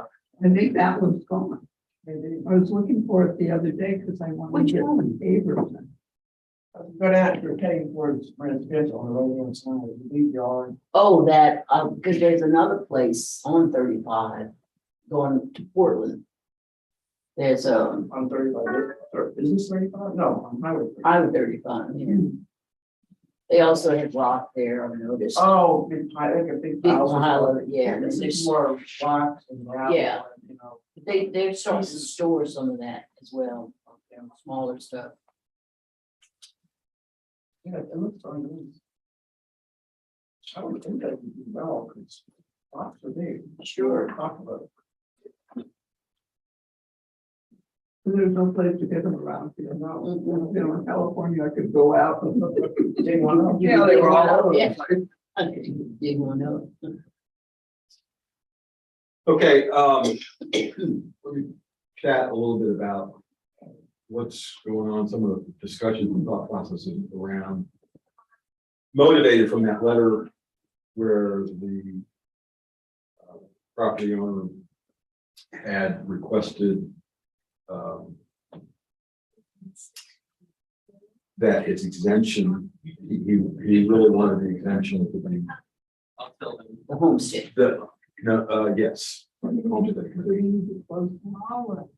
I need to log this out over here. There's an operation that we have to do Okay, that we get everybody out of the system so we can do our thing. The report. that's out of PAX. It's out of PAX. Yeah. It'll take probably less than 5 minutes to do the whole thing. So, I mean, the actual report portion. Okay. And once that's done, we'll present that information to you in a little thumb drive, and we'll give you a little paper copy. Great.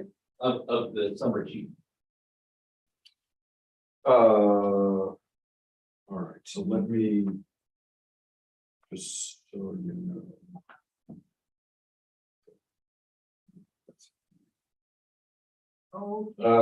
So I'll read it real quick, just, I'm writing concerning the protest my wife and I filed on 17, the address. The problem is that I checked the wrong box on the paper. I should have checked exemption was denied, modified, or canceled, but instead checked the correct price, market, and or value on equity. The property values were not so much Right. an issue. We were unsure where we stood on the exemption, so that is why I did not check the box. I wasn't sure whether or not it applied. And they wanted, if you look at the property, it's got a section which has a house that they live in as well as an area for an RV park. you wanted to carve out a section, Oh, yeah. okay? Um, You're so welcome. now, in the past, and I'll just review some of this, process-wise. When people file protests, there are forms they can use, right? And it includes the check boxes, okay? Also on the form, it says, check all that apply. And in the past, we have also been a little more precise in terms of, and back in that old form, there were two boxes, one for market and one for equity. Okay, and quite often, a number of times we had situations, you, I think, may have alluded to back when that was new, where they checked one and didn't check the other, and the ARB at the time was very precise and saying, well, you didn't check that, the other box, and so the only thing we're gonna address is market or equity or whatever. Yeah. Now that issue is less of a challenge because of the fact that there's only one box, it can include both market and equity. And even last year, while there were two separate boxes, part of the question and concern was, is the district prepared to address the things on the option that wasn't checked? Now, it turns out that from a procedural standpoint, they always have produced both market and equity data, and the sales grid and the equity grid. So it's not really been a problem with them not being prepared to present stuff along those lines. However, the choices, the ARB tend to be, at the time, can't disagree with it, very precise. Okay. Whether that's to precedent or just whatever. All right. Now, from a protest standpoint, if people use the form, that's one thing. Okay. The only requirements in the tax code for protests are you need to identify yourself, the address of the property, and a way to contact you by telephone and or email. Okay. And that's it. So, okay. So somebody could, on the back of a napkin, write, Scott Wagger, 110 Hotel, this is how you reach me, and you guys are idiots, and this is crazy, and I protest. And that's a valid protest. Okay. Now, the question is, at what point do the things that you're protesting come to light? And this is part of where I still have some discussion to make with Judy from the tax code standpoint. For the Q1, Q2 types of protests, market and equity, the burden of proof is on the district. They're the ones that have to prove the values. All other values, the burden of proof shifts to the property owner. Now, from a timing standpoint, the district has to make available evidence 14 days prior to the hearing. And they have to notice the hearing, have the notice of hearing issued 15 days. Now, what they do from a procedural standpoint is they produce the notice of hearing and the evidence, and that's all sent out in one package, right? Yeah. So again, it's not a question of for Q1, Q2 types of protests is the information available and so on.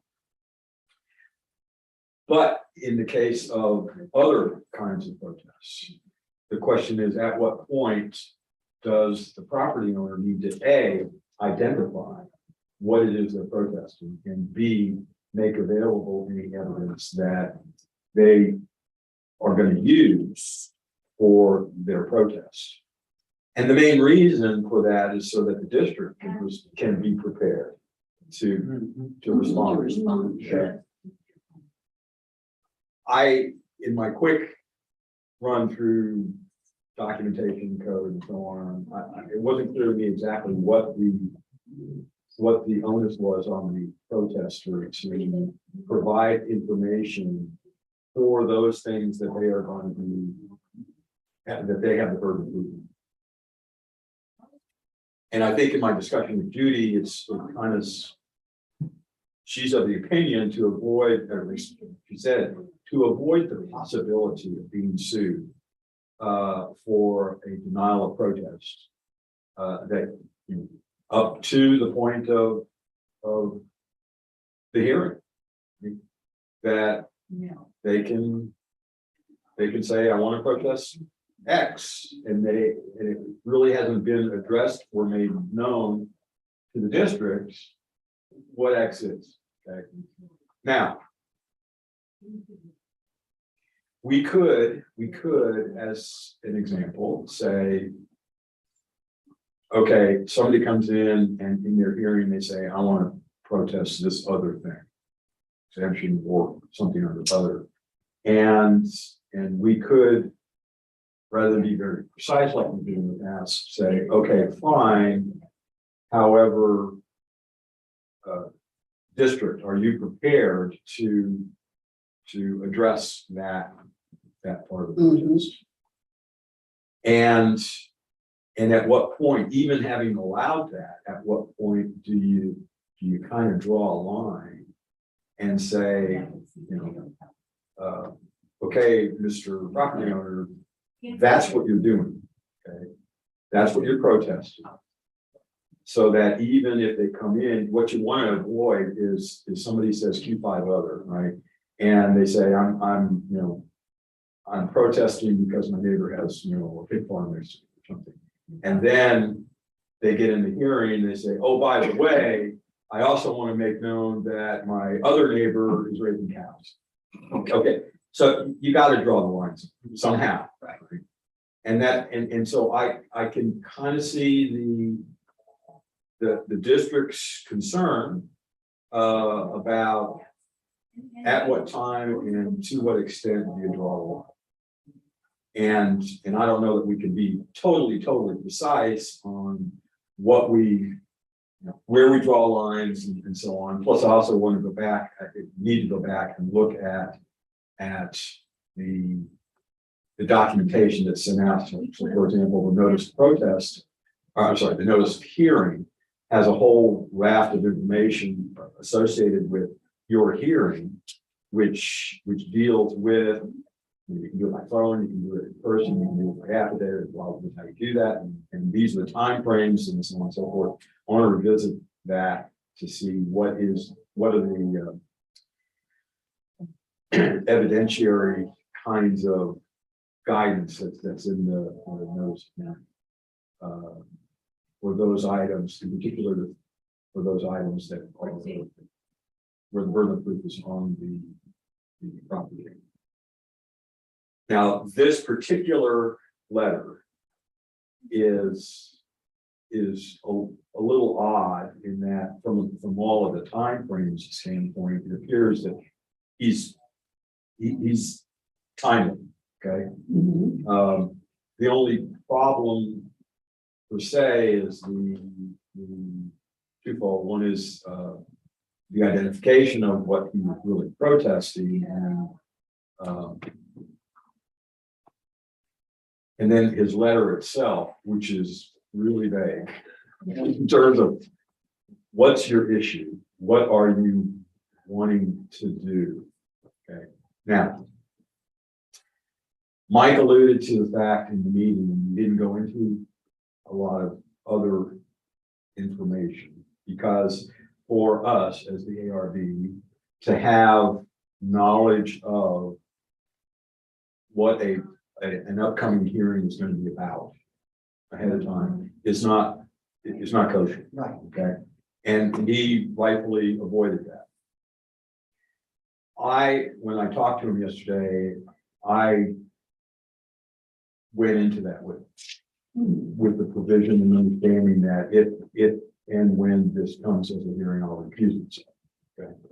But I think it's necessary to get an understanding of how to respond. I thought I needed that to try and figure out how am I supposed to respond to this letter. And it's kind of like, if this were that, and if you were going to do that, and so on and so forth, then this is what's going to be allowed.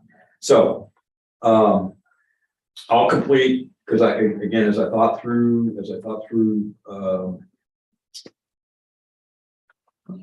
a number of questions that came out of my discussion with Mike yesterday,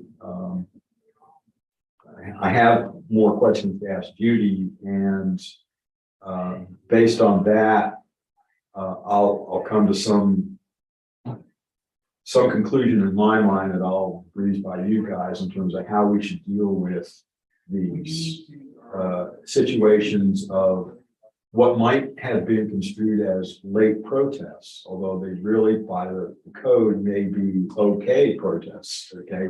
It's a matter of what guidelines we can do, set in place legally allow us to either accept or deny discussion or presentation of certain types of protest values, okay? I also will craft a letter to respond to this vague thing that the property owner had. I'll do it in such a way that you know, I have knowledge, and consequently I won't share that with you guys, okay? Just suffice it to say, and we've gone at least to the extent of saying that all of the time frames, all of the deadlines appear to be met. Okay, it's just a matter of, and Mike is even okay with what I'm proposing for a response.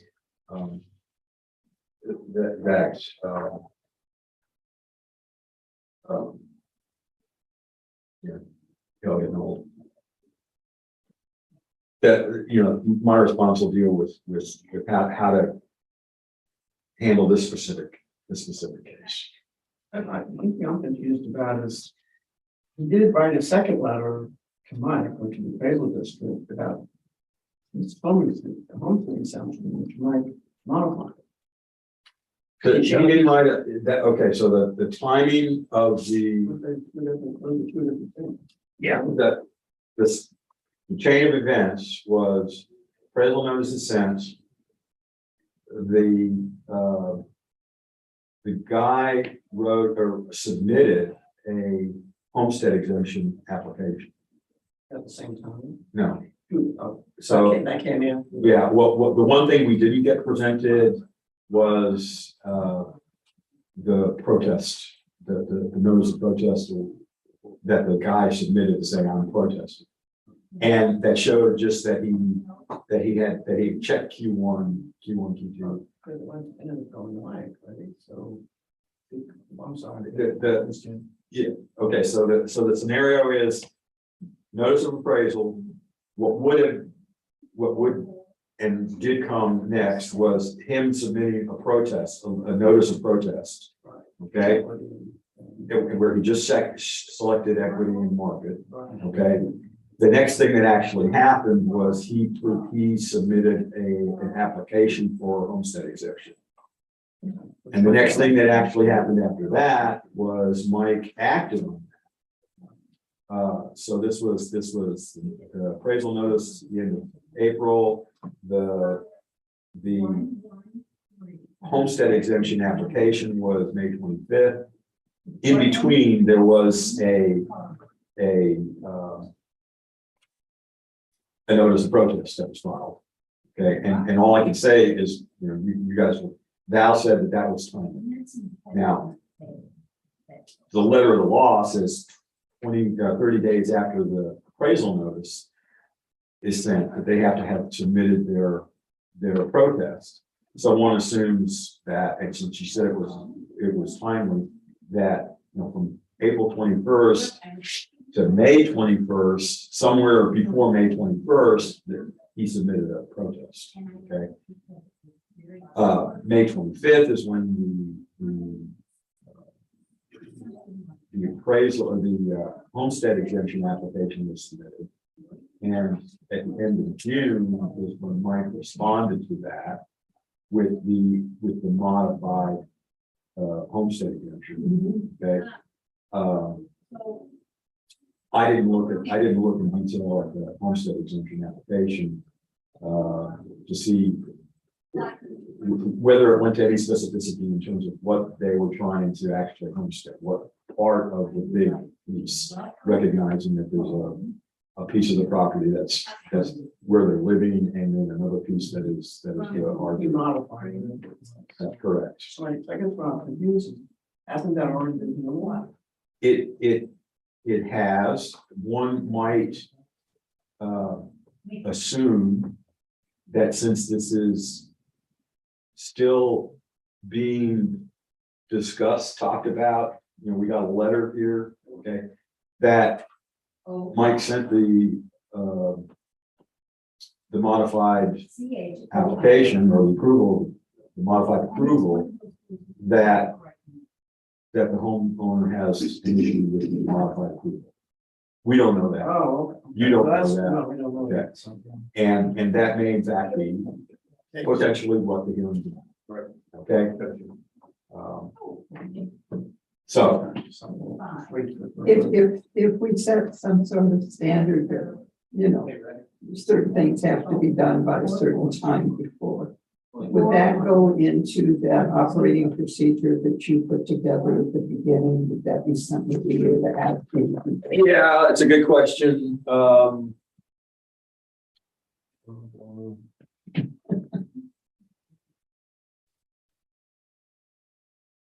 I mean, it doesn't have to be both, should be probably for this year, but next year, definitely that would be in.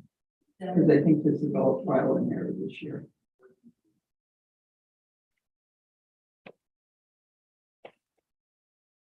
Yeah, I mean, there is information about evidence and, you know, even this, okay.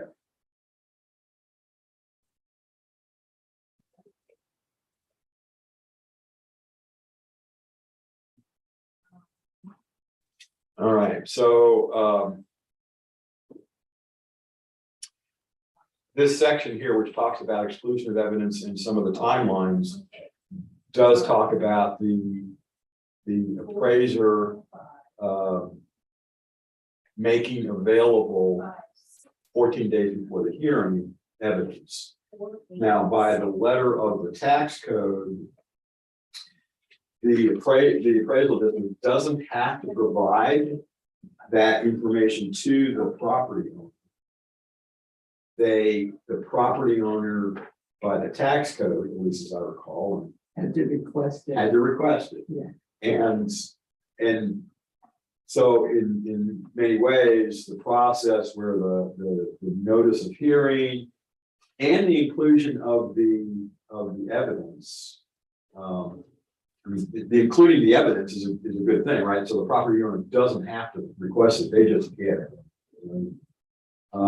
But by the letter of the tax code, that's not necessary per se.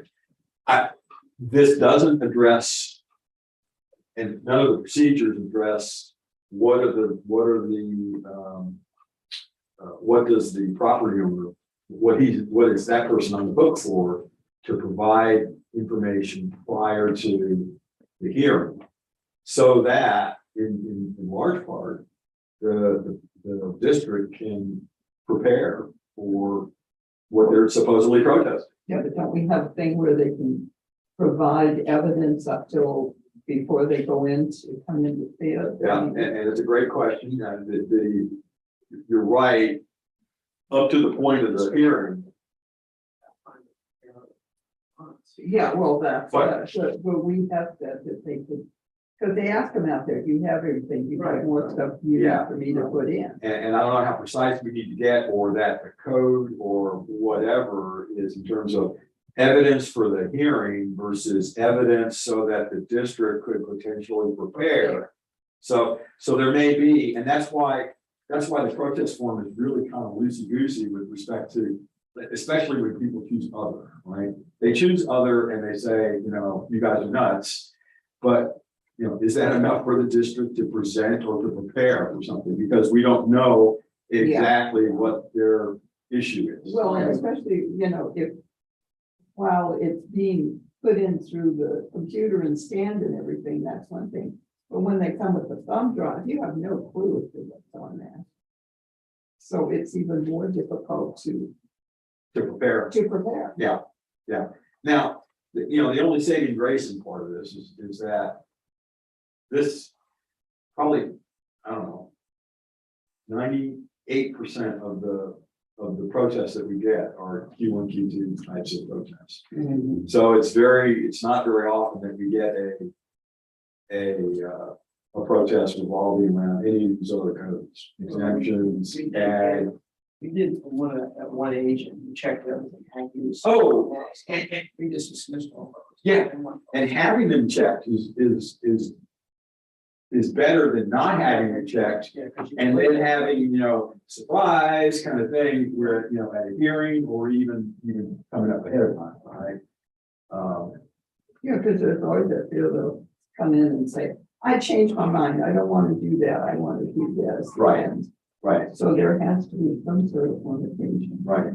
And some of the concern about precedent setting is we don't, Oh, I thought you were. you'd like to not have a situation where somebody comes in and says, Ron comes in next year and says, well, you ought to wagger between his protest at the hearing kind of thing. And there are reasons to allow that. That's kind of where things stand. And I just advise us to rather what's That's- done.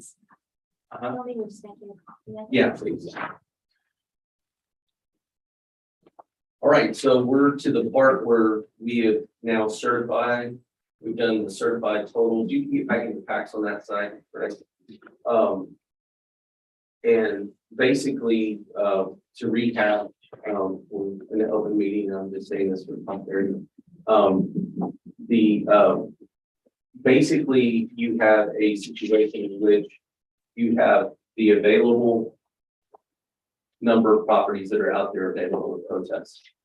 Again, in a perfect illustration, you would have 100 properties in the entire county, I'm just making this up, that were all worth $1,000. So the cumulative value would be $100,000.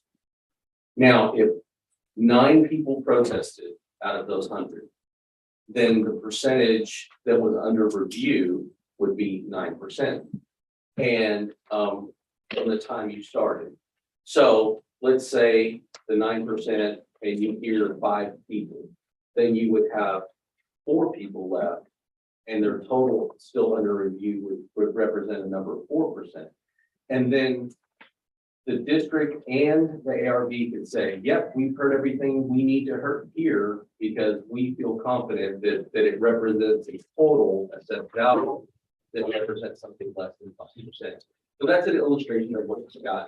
Basically, I've got a certified total report on page 3. It's in your tablet as well on page 3. Let's see. If you go to appraisal record submission to the ARB, and the CAD is the only one that's reported here on this thumb drive, Chairman. You have the entirety of the total report that has all the entities, but all that we need to do today is say that the CAD, the appraisal district, represents the umbrella for which all of the properties sit under. We don't have a taxing rate, all those others, this taxing units do, but that's not relevant. All we have to say is that, hey, you've heard the number of cases that you need to, and it represents this number. If you'll go to page 3 on that report, I will point out that highlighted value in yellow. Would you like to, I'll read that in the record. The assessed value under ARB review represents 3.34 of the overall district value. That number, again, in our illustration was 100 properties, 1,000 per. What we have, that property count that's left, that's under review, if you look at the top left corner of that same page, there's 567 that are left, and it represents only 3.34%. And this is 3.34% of a value. right? Or is it of a number of? A value. So Base value. 567 properties represents a value of 3.34% of the total value in the entire county, which that number is found on page 5 grand totals report, and you'll see that number of assessed value. Kind of on the right-hand side, it says assessed value, it's $5.16 billion. So you take what's under review left and you divide it by this 5.16 billion, and that's how you arrive at 3.34. So, Chairman has I'm gonna submit these to the secretary. And that's the record and the thumb drive, and the chairman's gonna read. Yes. No, the chairman's gonna read this order for the appraisal record. Yeah, and, so again, to just reiterate what Mike was saying, that the percent is against a total appraised Total assessed value. assessed value for the whole County. county. And that also runs into why trying to deal with the larger value stuff helps reach that milestone. There's two caveats to this, and I'll just verbalize them. Rolling stock is always pulled out with the value of 0, and then it's automatically put back in supplement number 1. It represents the value of roughly $300,000, which against the 5.1 billion would be less than 0.1%. Secondly, the second caveat is that you have the ag properties that can still protest until the 30th. If you look at the assessed value, it's only a productivity loss value. That value would change this number by less than 0.2%. Again, those are the two caveats, but essentially this is a factual report and the information that we have in front of us to date. Okay, you guys have that file in front of you now on the tablets. I'll give you one moment if you want to just, this certified totals. Right. Yeah, and I just want to make sure everybody's had an opportunity to see it. Because what I'm going to say is you're going to affirm with your first child. Okay, I'm going to go ahead and read this order. The order approving the appraisal record for 2022. On July 20, 2022, the Appraisal Review Board of Aransas County, Texas met to approve the appraisal records for tax year 2022. The board finds that the appraisal records, as corrected by the chief appraiser according to the orders of the board, should be approved. The board finds that the sum of appraised values as determined by the chief appraiser of all properties on which protests have been filed but not determined by this board is 5% or less of the total appraised value of all taxable properties. So, my motion is that the board therefore approves the appraisal records as corrected. In second. I'll second. Okay? All in favor? Aye. Anybody opposed? Okay, so that motion carries. Does that go with this? Or does that- Yeah, absolutely. You sign that, and that goes into the ARB filing cabinet. And We I'd make like, a copy of it. yeah, I'd like to scan it first. Sure.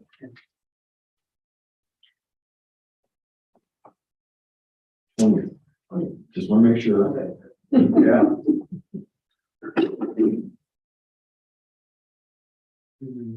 And just as an order of understanding clarity for the teacher moving forward, what happens in our system is that, remember how we talked about a scroll and you deal with it, that approach just happened. Right. And what's gonna happen in 5 minutes is Val's gonna open up, he's gonna break the first one, he's gonna say, first supplement, and the very first thing that we're gonna do is this afternoon hearings are gonna have to be heard, right? Tomorrow and the next day. So each one of those are done in a supplement fashion because you sealed it today with your signature. Essentially, you're just record keeping at this point. We sealed it with the time stamp of today. Exactly. When we addition. Absolutely. That's how it works. So, all right. Thank you, guys. We got there. Got Very good. within a margin and a half, right? With Yeah. 1.7 each, Oh, 1.6. wow, we did good there. Yeah. We don't, Val took a copy that I have been given.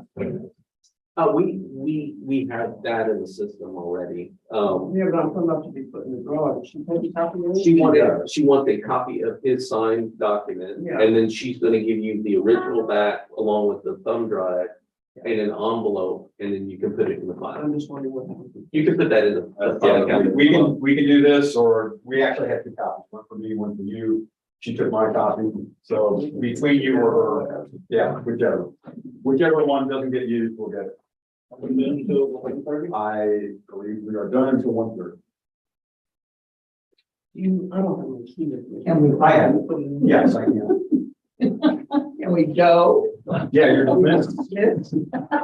Were you really waiting for that? Oh, You were being polite. Yeah, that was fine. It's on you. Joanne, I'm going home. Yeah, me too. And stop and get a chicken, Puppy put dog. it in the rotisserie and it'll be ready when I get home tonight. So you don't need, anybody need tablet charging Yeah, I have a stuff? rotisserie at May home. not be as much of an issue because we have very. HEB, they have a whole bunch of them, 3 different kinds. I guess I have ever looked for a whole chicken. The back to the bottom right of the chicken It's cage, a long. on the bottom shelf. With the chicken breasts and everything on Yeah. there, right down there at the bottom. I guess I right. just never looked for a whole Yeah. chicken. Sometimes it's hard finding what's wrong. Right above. No, live down, down. chickens. That big problem go on the top. In the refrigeration department, right? That's good to know. The whole one for you cook. Or you know the ones that aren't. No, I've got a rotisserie at home, so I. No, I know about the ones that really Cook, cook. Yeah. yeah. Well, They're so much better when you do them yourself. yeah, I bet. But I'm just never my one. No, But first she had to find the whole chicken. right. Now I know they have whole.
Yeah,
I've got.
Yeah.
Something like that.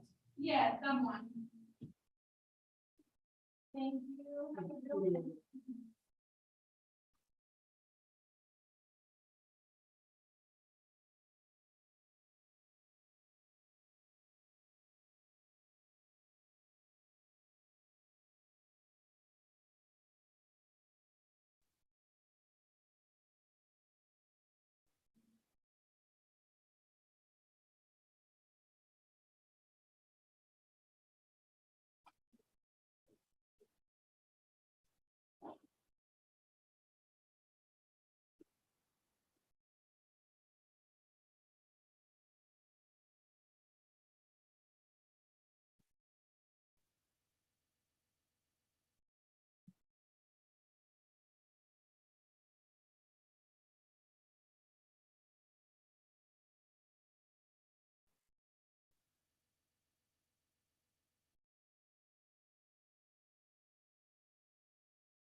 Yeah, the one that had to go out there.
Okay, so how will we do this?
Yeah, because they're cleaning that property. You know, they bring it to them. What they did, they were cleaning, they.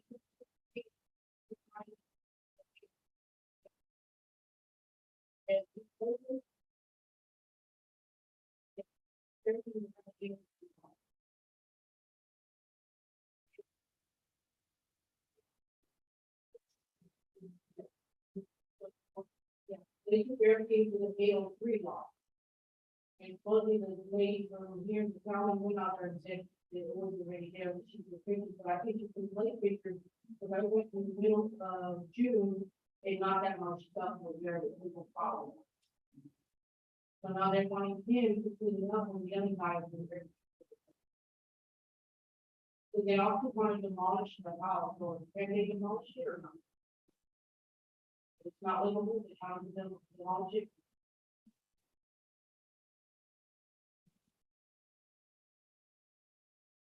Well, they said next month is the launch.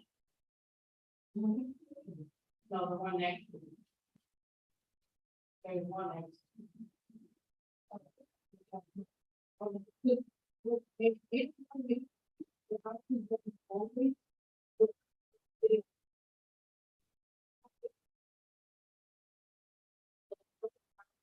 3K on all.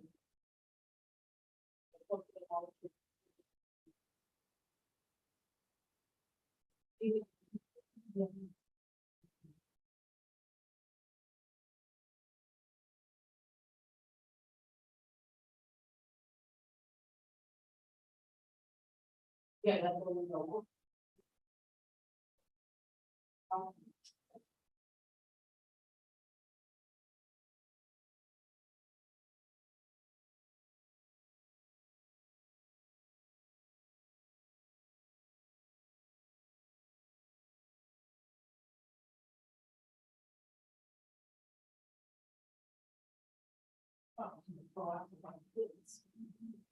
Because I don't.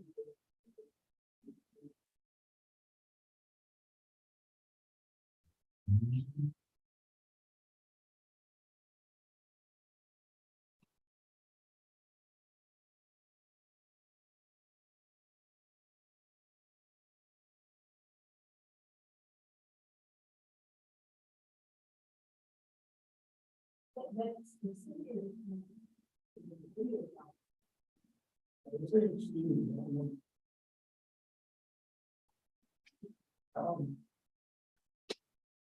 I don't know what it would take out there.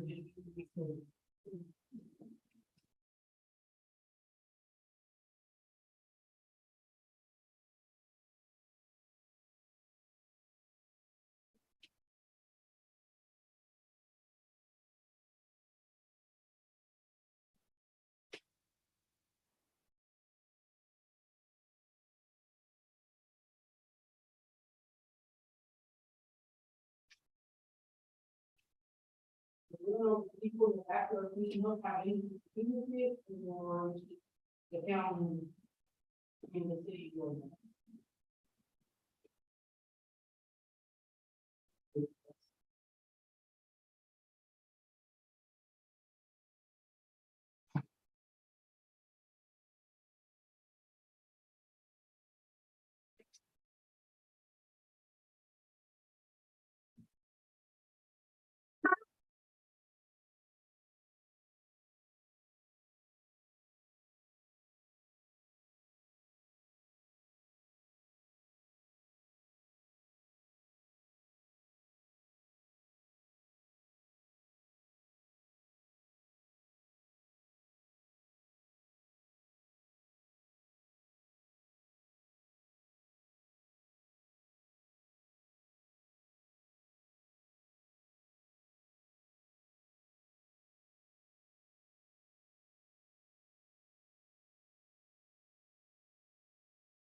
They don't know the pay and don't be so approved that we live there.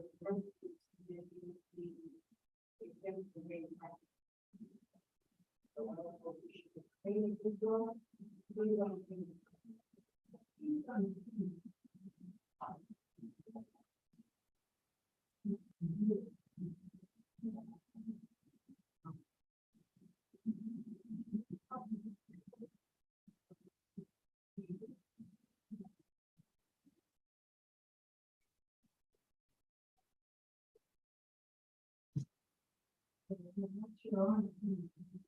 Oh,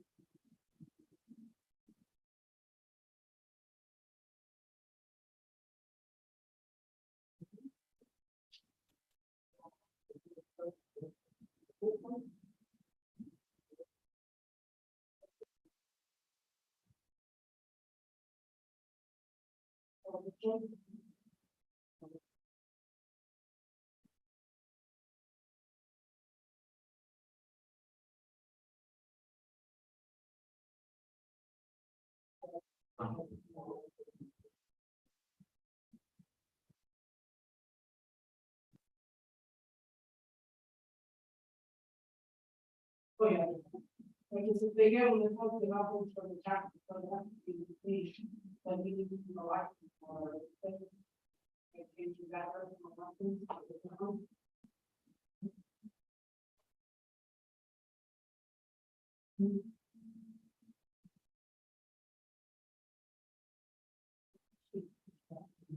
Okay. And the information taken on record. Yeah. I think it's from third is.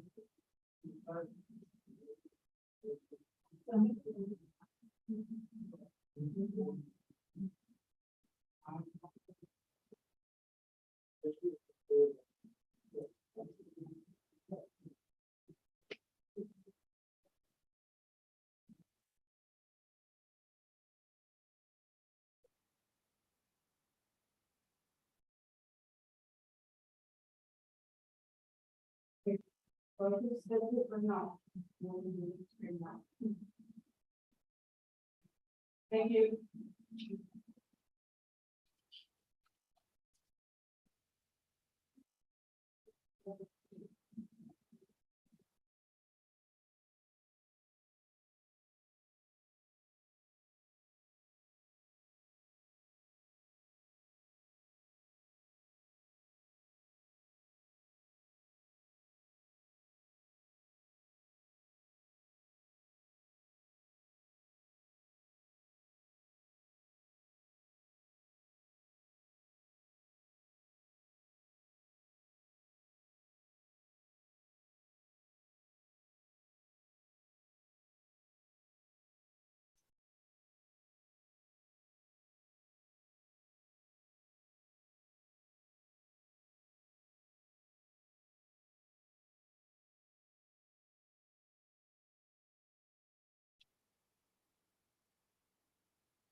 Yeah, now it is the same thing about that being about the bad and stuff.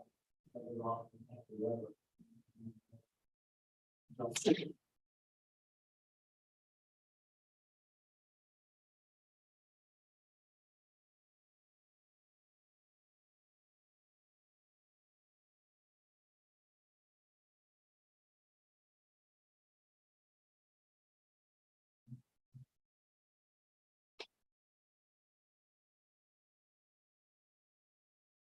Yeah.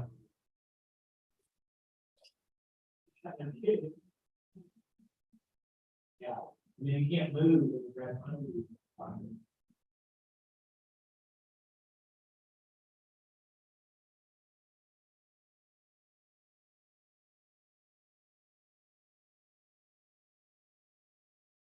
Flip over, yeah. Yeah. Yeah.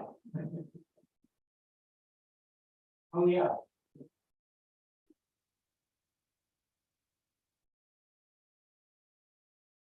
Yeah.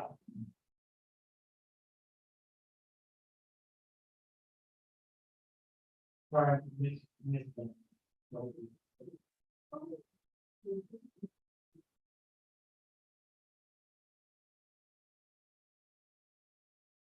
Yeah.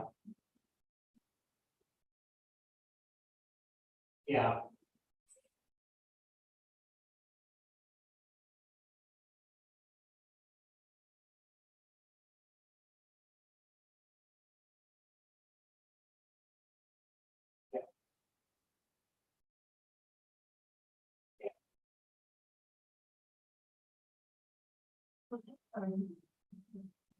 Yeah.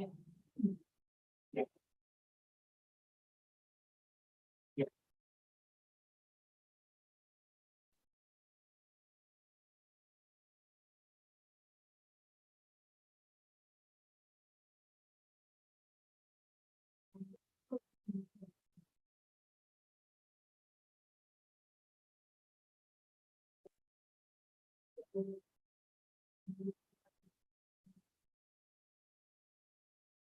Well, I'm planning on bringing two. Yeah, well, yeah, I'm going to do that, I'll just figure out what to do. Some of the stuff really should have been just what we got rid of it, people wanted it before, not as part of the state.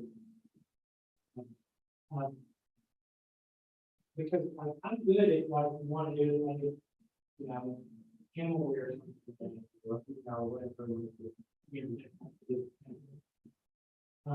There's also, there's few pieces that we instead of talking about, maybe we want to model and and one.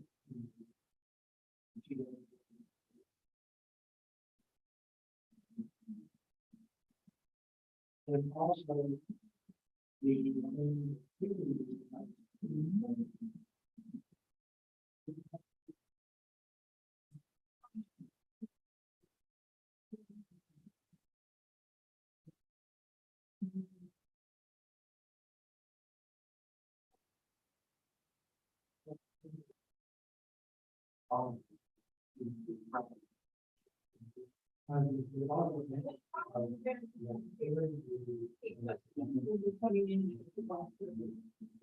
so we're going to get into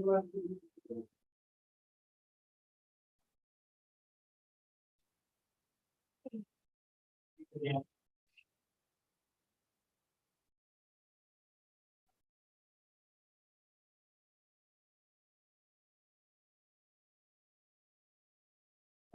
Yeah.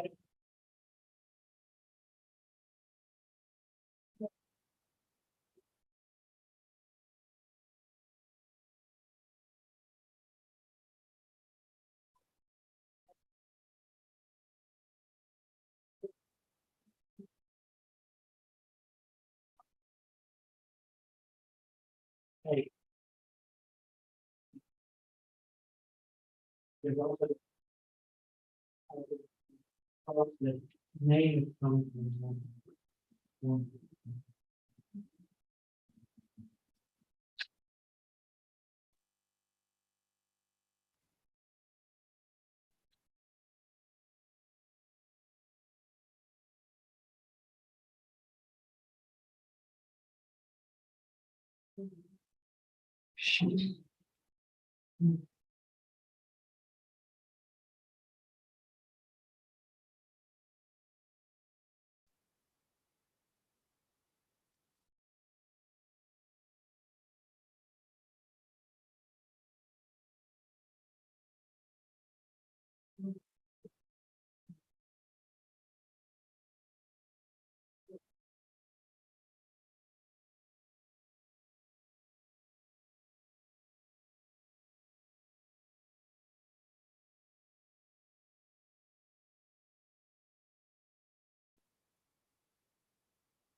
You look stunning.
What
is the one that?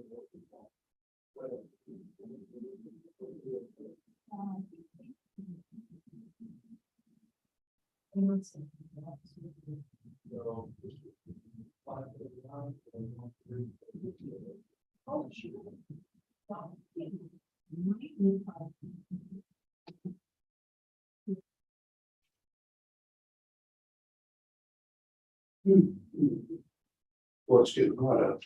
Yeah. And it's muggy. My hair went black. Sure is. Hello. Hello. How are you? Hot. Yes. It's getting hotter.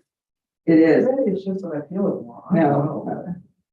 Yeah. Coming Because I walked earlier that in the day. Yeah. Not in the army before. Oh, yeah. You know, walkers. Let them out, told them go run, I'll come back here and I'll let you. That's very sympathetic. Keep running. Wife had her doctor's appointment today, so she was in Corpus. So I had to go let them out, make sure they're okay and then bring them in and feed them and. You put them in a kennel run there? Yeah, they run in the backyard. I have 3 yards in my backyard. I've got them where the back door is. I've got them in their own little yard right there. I don't let them run wild while we're not there. They get shade. Oh, yeah, shade and 2 fans, ice water. Ice water. Oh, yeah, they love ice water. Yeah, my dog loves ice. Yeah, we bought one of these little countertop ice makers, little $98 ice maker. Makes nice little cubes. Just the And right. and they love it. You know, they love it. Use it like treats.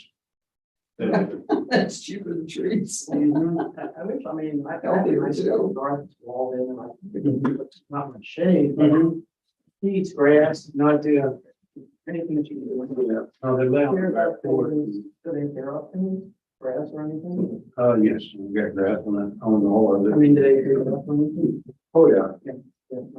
Not so much in the little yard now, they used to, but now it's when they get out. They go out around my tractor. They love to go on the tractor and climb on. And they'll start digging that fresh grass that I've got, up on top of it or something. Yeah. They just take out the trees and then go around the tractor. That's fun.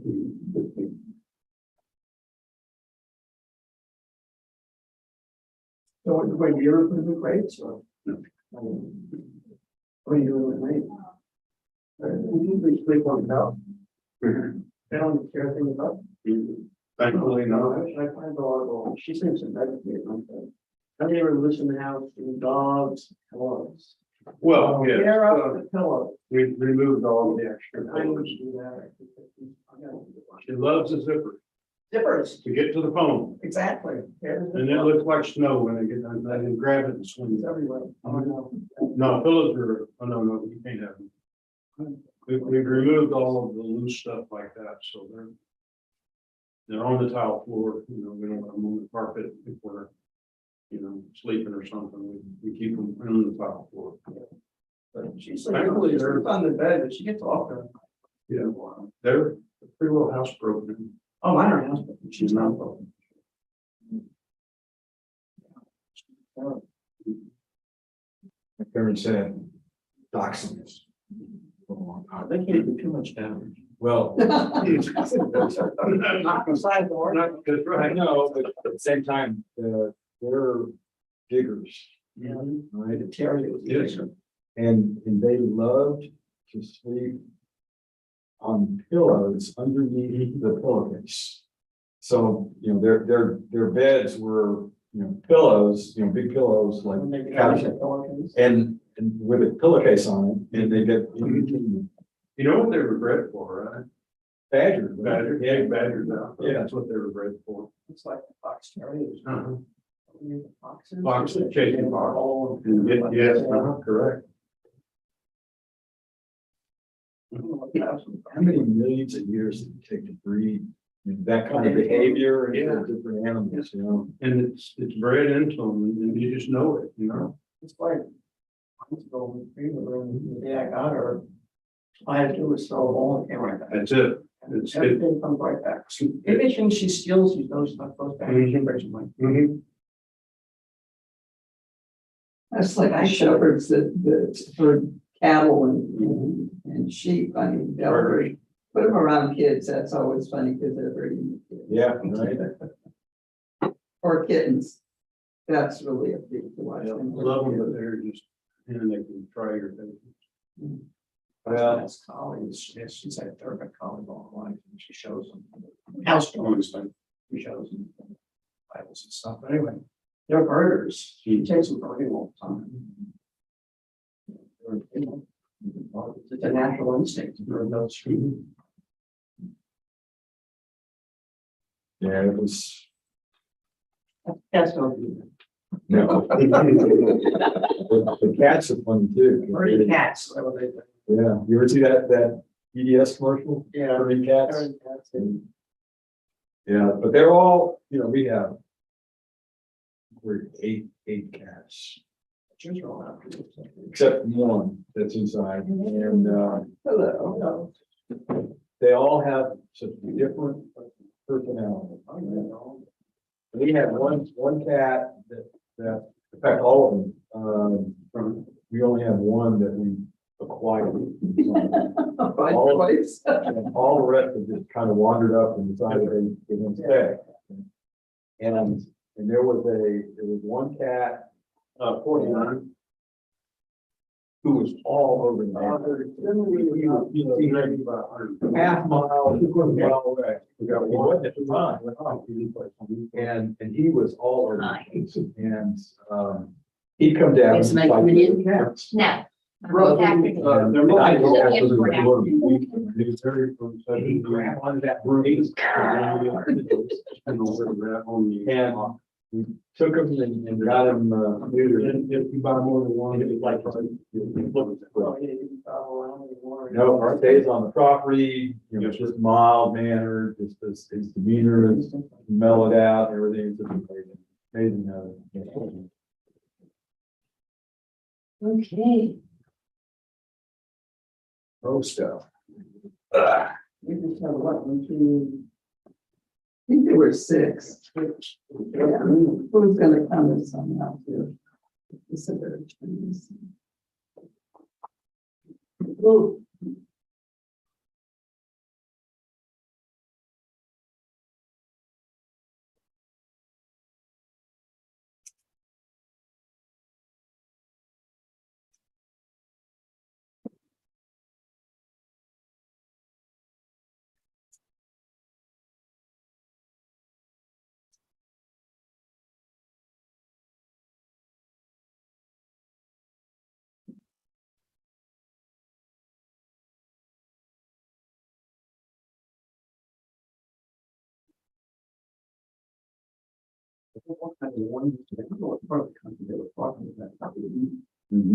Yes, he's smoking that too.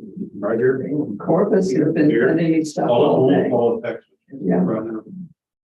And I saw the map on wildfires and there are a lot of wildfires in that state. Yeah, even south of Corpus, all the way down to the border and then all the way up through the panhandle. San Shut the map Antonio, of fires and it just lit up. San Antonio was supposed to be over 100 today. I think it's been there. 103 or 4. Yeah. It said at 10 o'clock last night, it was 298 in Dallas. Sound like Las Vegas. Next Tuesday, they're talking about it, the high is moving to the east finally. We're gonna get some southeast flow out of it, come around the back. Around Tuesday. it gets rain. So we just gotta get to that, you know.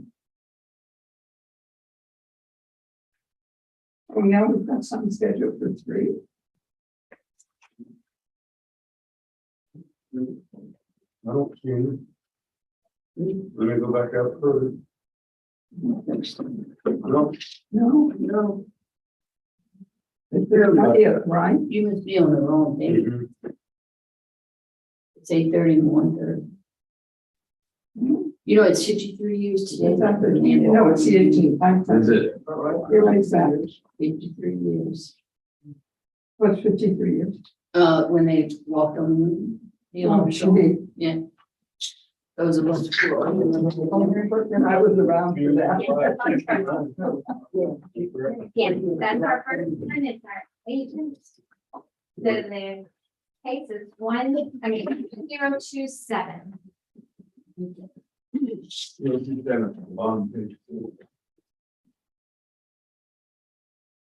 It didn't work.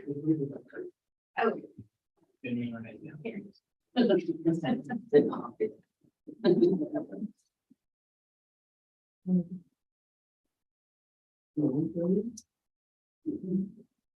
Page 4, Page 4, Bob. bottom.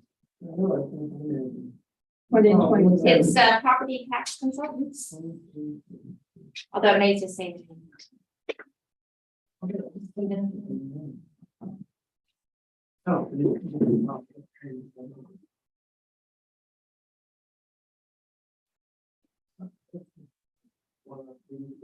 No, you can call them up, that's fine. That's training. I'm okay. Do we need to, oh, never mind.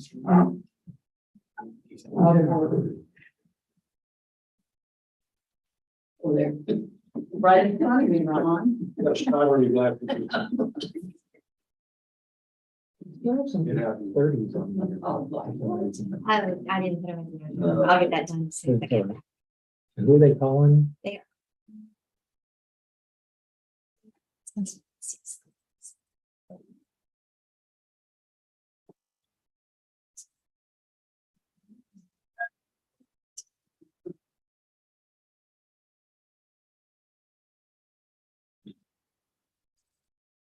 I like to the new.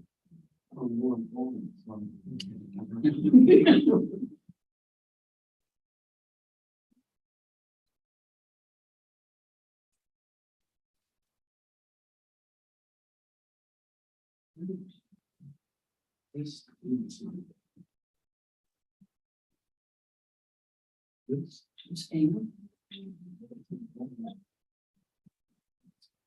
on. Get called and put in the number. His name is Trevor. John. It's a lady. The lady. It's Tran. Is who? Tran.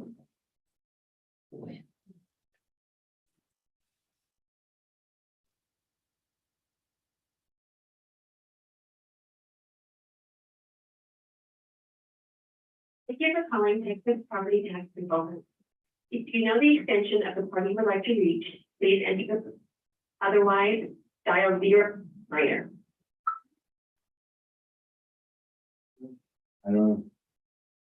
Please hold. Two person. Property Tax Consultants is Bill Thompson, and how can I help you? Is this Ms. Tran? Yes, Oh, it is. Hello. This is the appraisal review board calling for your protest hearing. yes. Okay, good afternoon. Can you hear us okay? Yes. Okay. Yes, we can, Ms. Tran. I have some administrative stuff I'll run through first, and then we'll get into the specifics of your hearing. Okay, we are opening a hearing on case ID 2022-2027. Count number 13332, which is 508 Sierra Sound in Rockport, Texas. So this hearing is being recorded and streamed live on YouTube. And we'll verify what's under protest. Okay, so we have market and equity under protest. We are the appraisal review board that will be hearing the protest today. We do not work for the appraisal district. We are appointed to perform an independent review of your protest. At the end of the hearing, you may complete a survey regarding your experience. The survey may be completed using the form that's included in the determination package that you will receive in the mail after the hearing. The survey can be completed using that form or online, and all the information about how to access the online form as well as how to return it is on the form itself. Survey is entirely voluntary. However, we always appreciate any feedback you may want to offer. You also have the right to appeal our decision, and appeal information is included in the package that will be mailed to you to document our determination. In accordance with tax code section 41.45H, all written material and evidence that has not been provided must be provided at this time. So I need to make sure you have submitted all the evidence that you're going to be referencing in the hearing today. Is that correct? Yes, sir. Okay, excellent. Let's see her signature. 1 second, we'll double check it. Signed by John Fisher. Yes, I did make sure that I had it is signed by John. The phone number that you called was on the contact information for the agent, right? So Yeah. it would stand to reason that if you call the number that you're calling. Texas property tax, that's what they said. You're the representative for this. They need to property, mention it is that right? Property tax consultant. Oh, okay, fine. Okay, great. The ARB members who are considering the protest have not communicated with anyone about the protest and are signing affidavits to that effect. I, Scott Wagner, do solemnly swear that I have not communicated with another person in violation of tax code section 41.66F. Oh, I had the Hoffman to solemnly swear that I have not communicated with a person in violation of tax code 41.66F.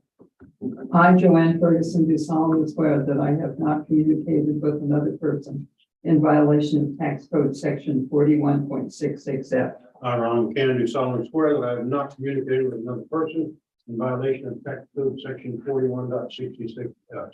I, Peggy Bird, do solemnly swear that I have not communicated with another person in violation of tax code section 41.66F. Well, testimony from all witnesses must be given under oath.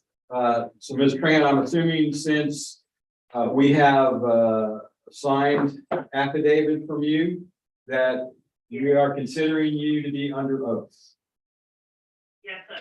Okay, thank you. I, Aaron Burke, do solemnly swear affirm the testimony shall present the appraisal review board of the Aransas County Appraisal District is true and correct. Okay, Ms. Tran, I need to ask whether or not you hold a license or certificate from the Texas Appraiser Licensing and Certification Board. No, sir. Okay, thank you. In the package that you should have received from the district with all their evidence, there is a chart which is titled Hearing Procedure Time. Do you have that available? Can you repeat that? Yes, it's a single page chart. The title on the chart says Hearing Procedure Times. Yes. Okay, so that shows. Yes, everything that has happened. Okay, great. So it shows how we're going to run the hearing. It takes 1 of 2 forms. Either you can present first or the district can present first. Both of you have equal amounts of time to present, question and rebut. But you get to make the choice of who will present first. Because the district's no cost.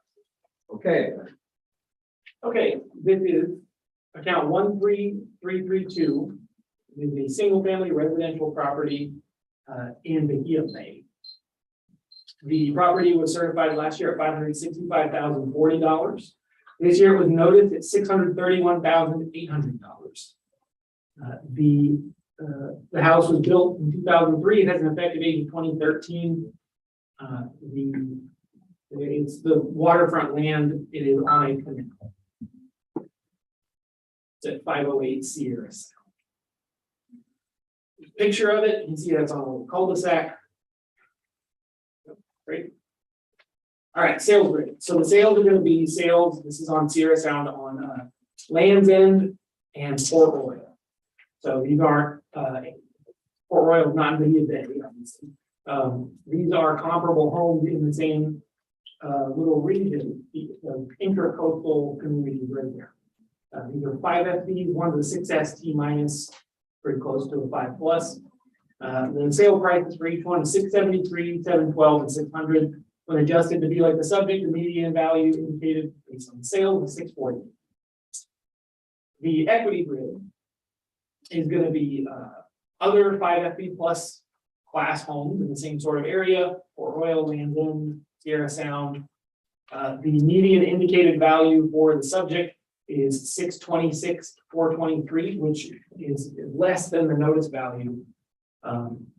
So it would warrant a reduction. Our equity grid is showing a reduction based on our adjustments.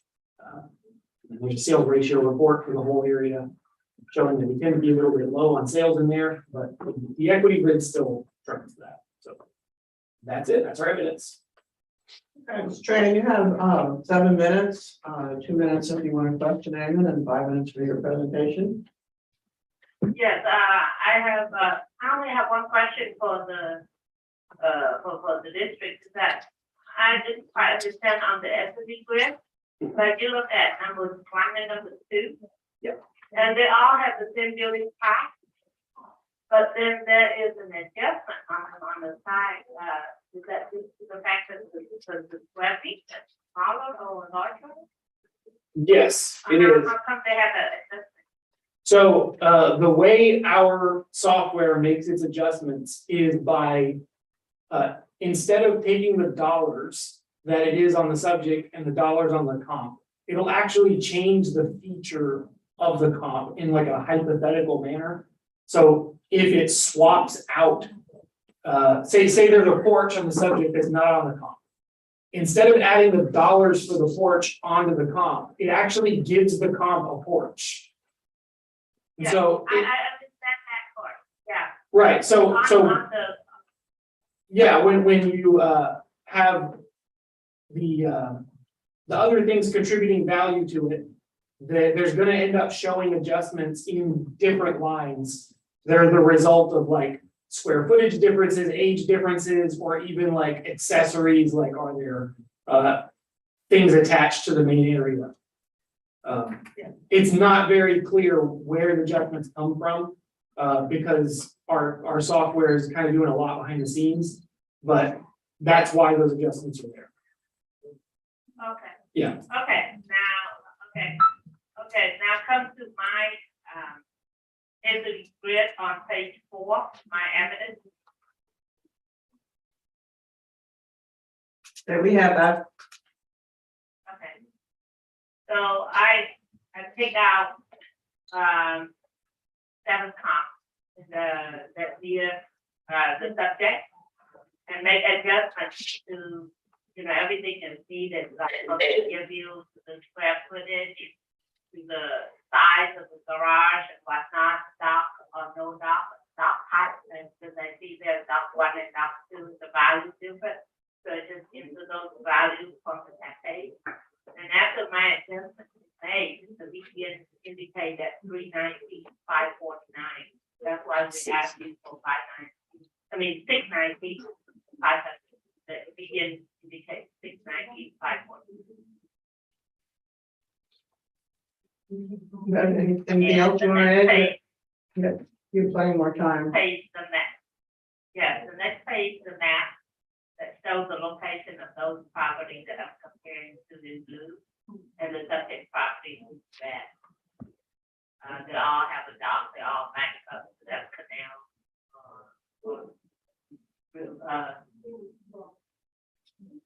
Riverway on that way to the ocean. That's all I got. Okay, and Yeah, I have a quick question for you. About this equity grid, do you guys do this manually, or do you have a software that produces this when you put the We comps? actually do it manually. Yeah. Enter all the code. Yeah, And, you know, you can see my adjustments. Yeah. pretty Compatible with yours. yeah, That's no, on yours, that's something that I didn't quite understand. yeah, no, I just wanted to congratulate you. I've seen thousands of equity grids doing this, and this is easily the best equity grid anybody has ever brought us, ever. This is like, It takes me quite a bit of time. yeah, no, this is like, yeah, this is great. This is really, really good. So, Thank you. Hey, Ms. Tran, anything you want to talk about? You have time?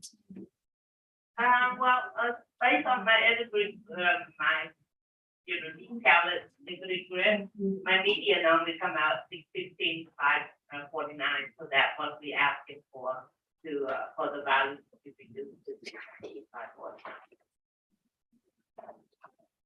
You okay with that? yes, I want to give this lady a shake. This is hard work. Yeah. Well, I think just that we didn't even know how to do That's the hard work. Never done. it. They want to do the change.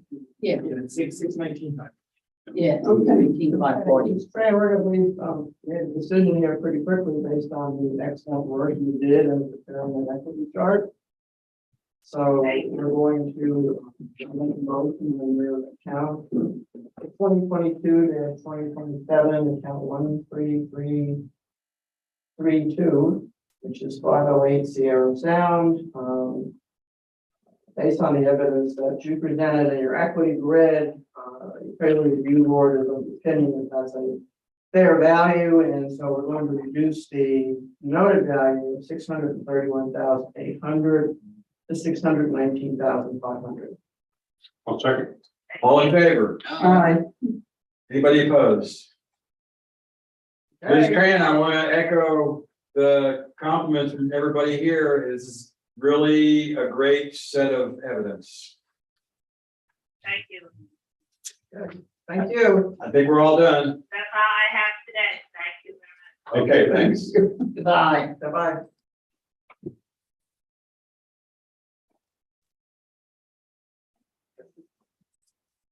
God, she did that. Joining.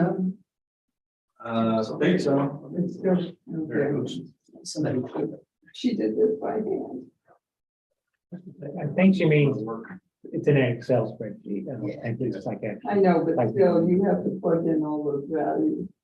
We had a lady, who was just a regular person, a normal individual person. Who, God, I can't tell you how many hours she must have spent on it. Yeah. Yeah. She lived in the country club. She did, I mean, she reverse engineered the district's data.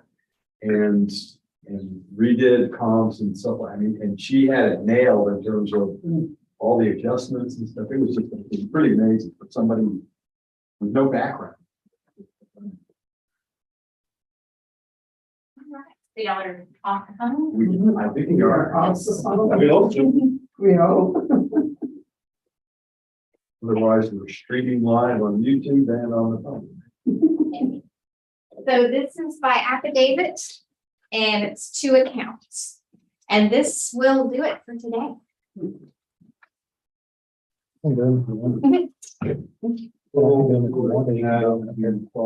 Lower. Don't be that. That's no way.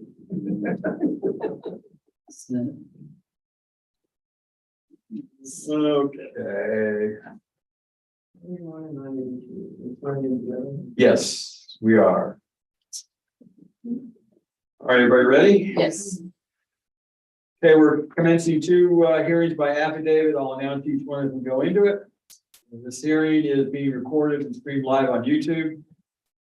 And we need to double check the values.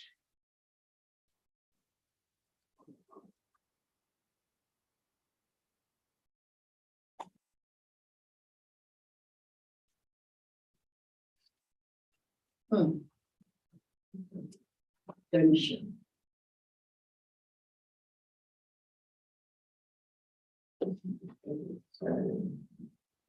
Listed as 2122 on the form, but that's in failed states, and I don't see.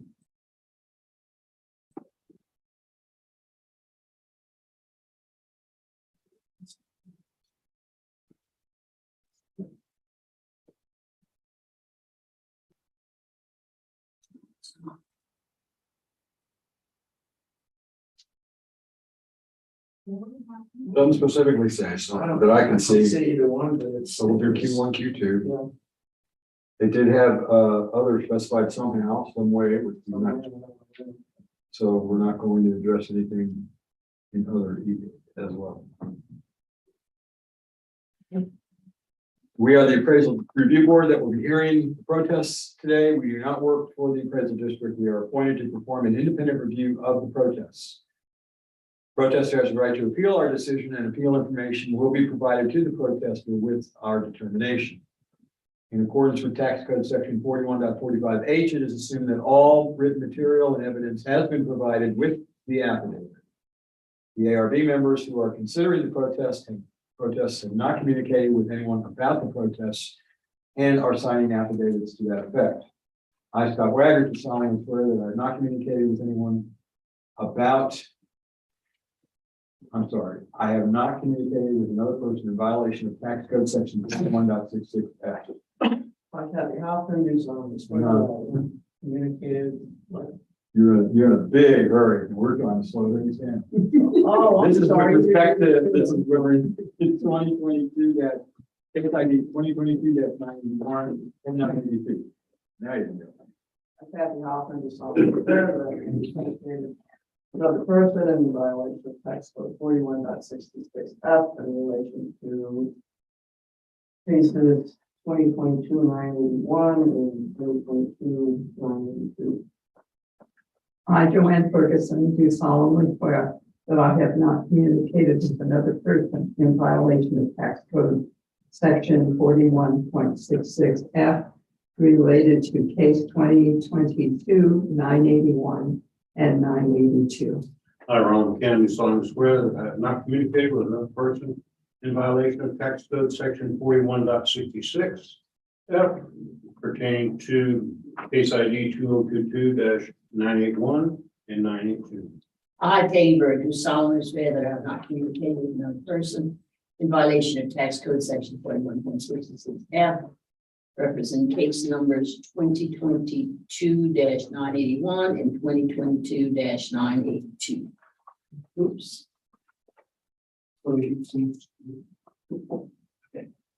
I, Anna Burke, do solemnly swear from the testimony I shall present the appraisal review board for the Aransas County Appraisal District is true and correct. This is for count 67019 and 8810527. Okay, we are commencing a hearing on case ID 2022-981, account number 67019, which is 106 Captain's Bay Drive, Rockport. There's a property owner's affidavit in the record. It says, making the state of Texas, county Tarrant County.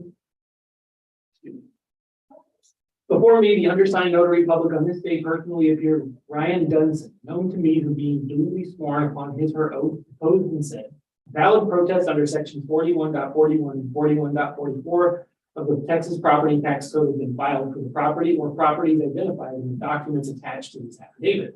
The nature of the protest is value over market, value unequal, and other. I am a Texas licensed property tax consultant. I have provided Aransas CAD with a valid appointment of agent form that designates I have the authority to represent the property owners in property tax matters, including the right to file and present protest matters before the appraisal review board. The facts set forth in the notice of protest are true and correct, and I believe this protest is meritorious. 3, I feel the value is too high and unequal in all other things affecting value. 4, I do not waive any other rights for myself or for the property owner. 67019. In witness hereof, the 14th day of July, 2022, Ryan Dunst. Number 12483. I hope they let him go home for dinner. I am number 1. And then the attached thing is the property. That's it. All right, so this is 67019. The property was certified last year at 183,620. This year it was noticed at 204,220. Last sale price we have is 211,500 last year. So this was a purchase in August of last year. And we have it at 211,500. It's in Captain's Bay. It's a very consistent neighborhood. Everything in there is super comparable to each other. And the sale grade. So the first one is the subject. Obviously, it's going to indicate 211,500. The other two comps, however, one sale doesn't make a market. We have a purchase in Captain's Bay for 237 and one for 173. The 173 looks like it's just a smaller house. So when adjusted to be like the subject, it's 191. We have basically a 191 and a 221, and the middle is 211, which is the subject. We're at 204 anyway.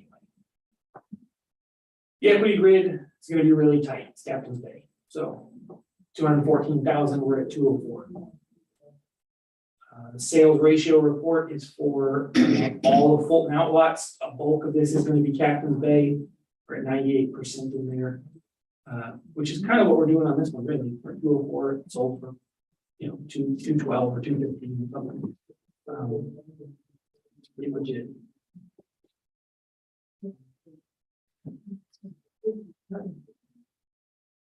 I'm good with the district's value. Yeah. Didn't show any evidence. No. Making a motion on case ID 2022-981. Count 67019, this 106 Captain's Bay Drive in Rockport. Addressing Q1 and Q2. It's the opinion of the President Review Board that the currently known value of 204,220 should stand. Second, all in favor? Aye. Anybody opposed? Okay, that closes that hearing. Opening the hearing on, mentioned a hearing on case ID 2022-982. Count number 8810527, which is 1001 North Isle Drive. Okay. David reads 8810527. The owner is William L. Jr. and Susanna S. Hutchison. 2 Energy Square 4849 Greenville Ave, Suite 1480, Dallas, Texas 75206 4130. Property description is 1001 North Isle Drive. This is the right one, right? Yeah. Really, the other one is totally different. Yeah. I don't know. The address is, or sorry, the legal description is S2990 Island of Rockport, Unit 1, Block 1, Lot 2. Reasons for protest selected are incorrect appraised market value and or value unequal compared to other properties and other than that. The evidence is described as being 5 pages. Section 5 reads, on the basis of market, I do not believe there were any sales of the same building class that justify an increase from last year's settlement value. I'm therefore recommending an opinion of value of $1,385,000. On the basis of unequal appraisal, we found 8 that are similarly situated that are the same general kind of character that suggests the property is overappraised. Thus, we recommend a value of $1,419,204. Please turn your attention to the uniform and equal section of the appeal summary in our packet. Most respectfully, Ryan Dunst. Section 6, Hearing type selected, I do not intend to appear at the hearing in person by telephone conference call or by video conference. This affidavit and the evidence and or argument submitted with it may be used in the hearing if I do not appear in person at the hearing. Section 7, signed in Tarrant County by Ryan P. Dunce in July 14th this year. Next one is their opinion of value, which is 1.4 million, change 1,419,204. It's a 7 SS class home built in 2016 in Island of Rockport. It's 3,987 square feet on an 18,566 square foot lot. The next page is their equity grid. The beginning of their equity grid, it takes up 3 pages. It has quite a few comps. And the comps are, by and large, looks like they're all 7 SS homes. They're all but one of them are in the same subdivision, same development. But the build dates are pretty similar because, you know, these things were all developed kind of at the same time. There are land adjustments, living area adjustment, and adjustments for effective age. The effective age on all of these is the same as their actual age because they're very new. So nobody's got a condition quality, they're all in great condition. That's where their number comes from. They were noticed at 1.5 million, that's where their numbers come from, 1.4. Include their evidence. They didn't do any other adjustments. Yeah, in my time, let me point out, there's no adjustments for the differences beyond main area square footage. It's just like, there could be tons of porches or pool, garage area under, no way of knowing, completely unaccounted for.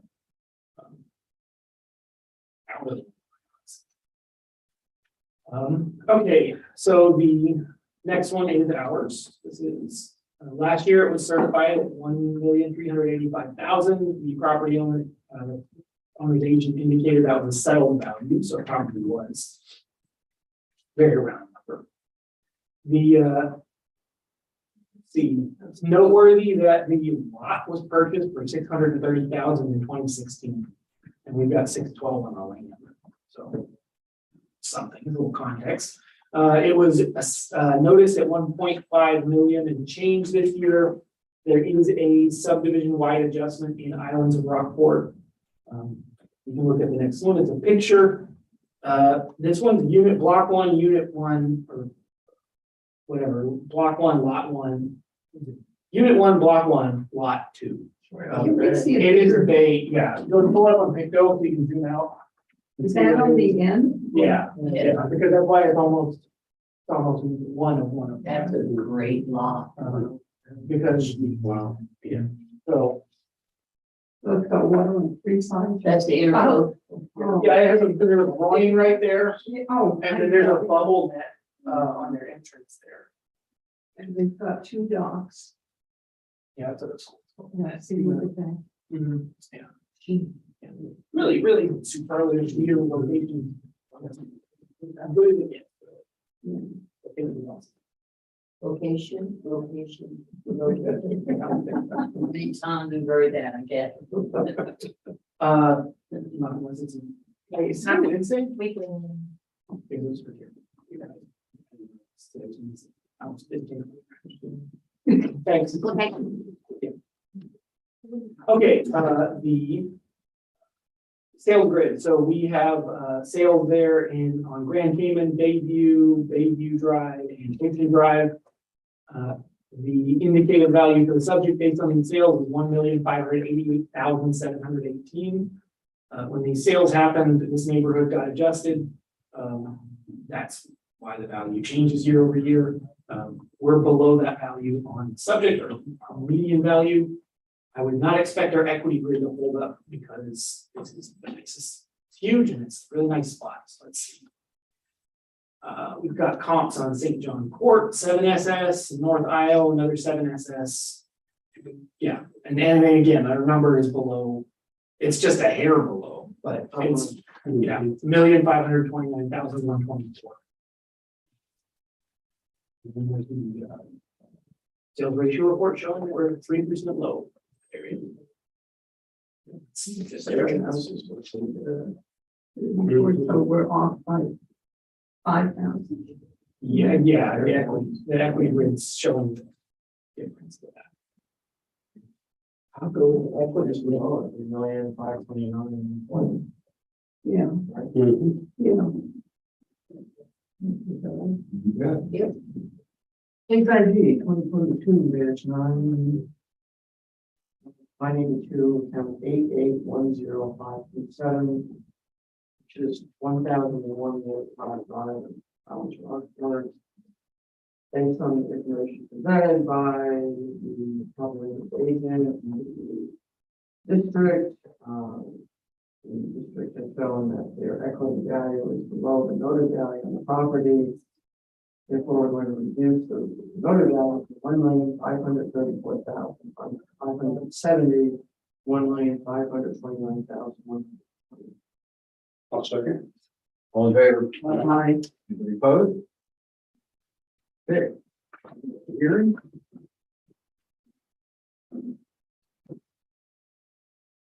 That's it. We tried to move slower. You talk really slow. Make sure there's no letters. Well, I don't know. Right. Joanne, you want your trash? Oh, yeah, please. Sorry, ones that we're waiting on, are we, do we have answers we need to go through on these? I do. Okay. Well, First off, and I talked to Mike about. if we're gonna talk about him, I'll go get him and, Okay. okay. I'll get my notepad. Thanks, Amy. Yeah. One more day this week. One more day.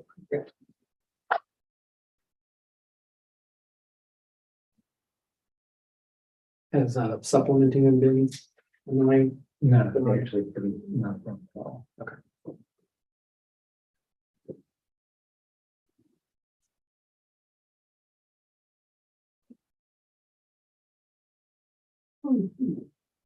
You guys have the lunch. I had seen a sandwich. I had a quesadilla. Ooh. I'll be back. So easy to make. Thank you, so y'all are done, and then we've got letters, and then I think y'all are done for the day. Yeah. I don't know what, from the schedule we want just yet. Okay, we like these. Like, take it as it comes. Yeah. Because I'm worried about it all night. Yeah, that's, and you can't know when you're against anything. So. Yeah. Okay, so there were two letters that were outstanding, and one of them, and we talked a little about what I was trying to accomplish in some of my discussions with both the lawyer and with Mike. The first one was about this rather vague letter dealing with what looks like might be something to do with homestead exemption.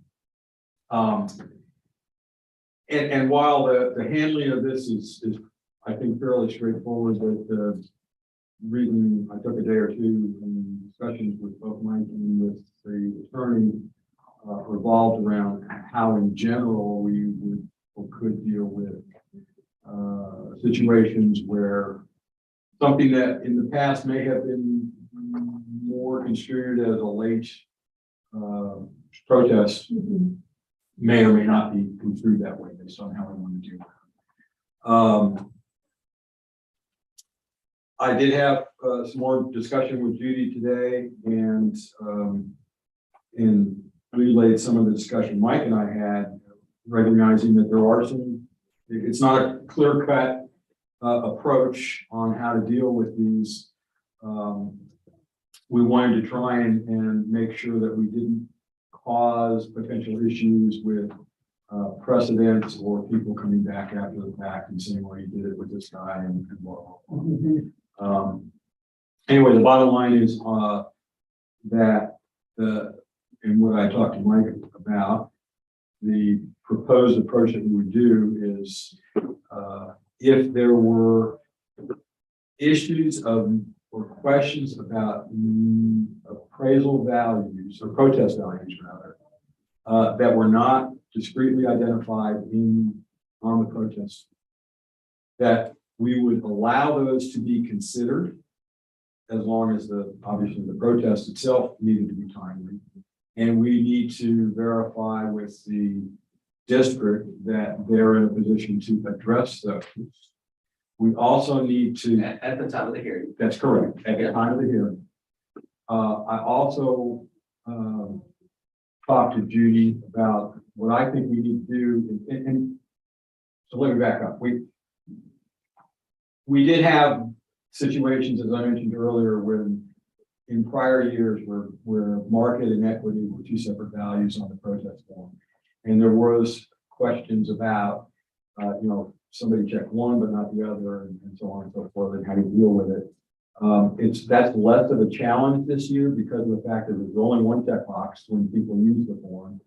And we're also helped out in the fact that procedurally, the district always produces both market and equity evidence data for those types of hearings. And also recognize that the burden of proof is on the district for those two particular protest values. The others become a little more challenging just in light of, and this is where I'd like to spruce up some of our handling of this. We have a lot of cases where people check other, or may check one of the other values that it's unclear exactly what the other is. And so what we should do, and in particular in-person hearings and those on the phone, when people do choose other, is to really nail down exactly what they mean or don't mean, okay? Because that will be a determining factor on how to proceed, okay? And whether or not the district is prepared to address some of those other concerns, okay? Now, it's the lawyer's opinion, and I agree with her that we should not be in a position where we are denying a protest because of somebody not specifically or correctly or whatever checking a box or specifying something. And that the worst case scenario, and this can get a little annoying, is that we identify at the beginning of the hearing that this is something that the district may not be prepared for. The alternative or the handling of this would be to postpone and reschedule a hearing. And a little interjection right there, it would be very helpful to the ARB at that time when you're saying, Mr. So-and-so, you indicated other. I'm going to ask you what you're protesting by other without giving the facts of your testimony. Just say, I'm protesting this thing, and then stop. Yeah. And then you could turn to me and say, or the district representative, are you prepared to handle or provide testimony and or evidence, to that? And then I would turn to the property owner and say, there's the whole 14 days where I have to give them notice. So I wouldn't provide documentation unless they gave me the authority to deliver that evidence. See, there's a caveat that says that the property owner can say, hey, I waive the right to the 14 days.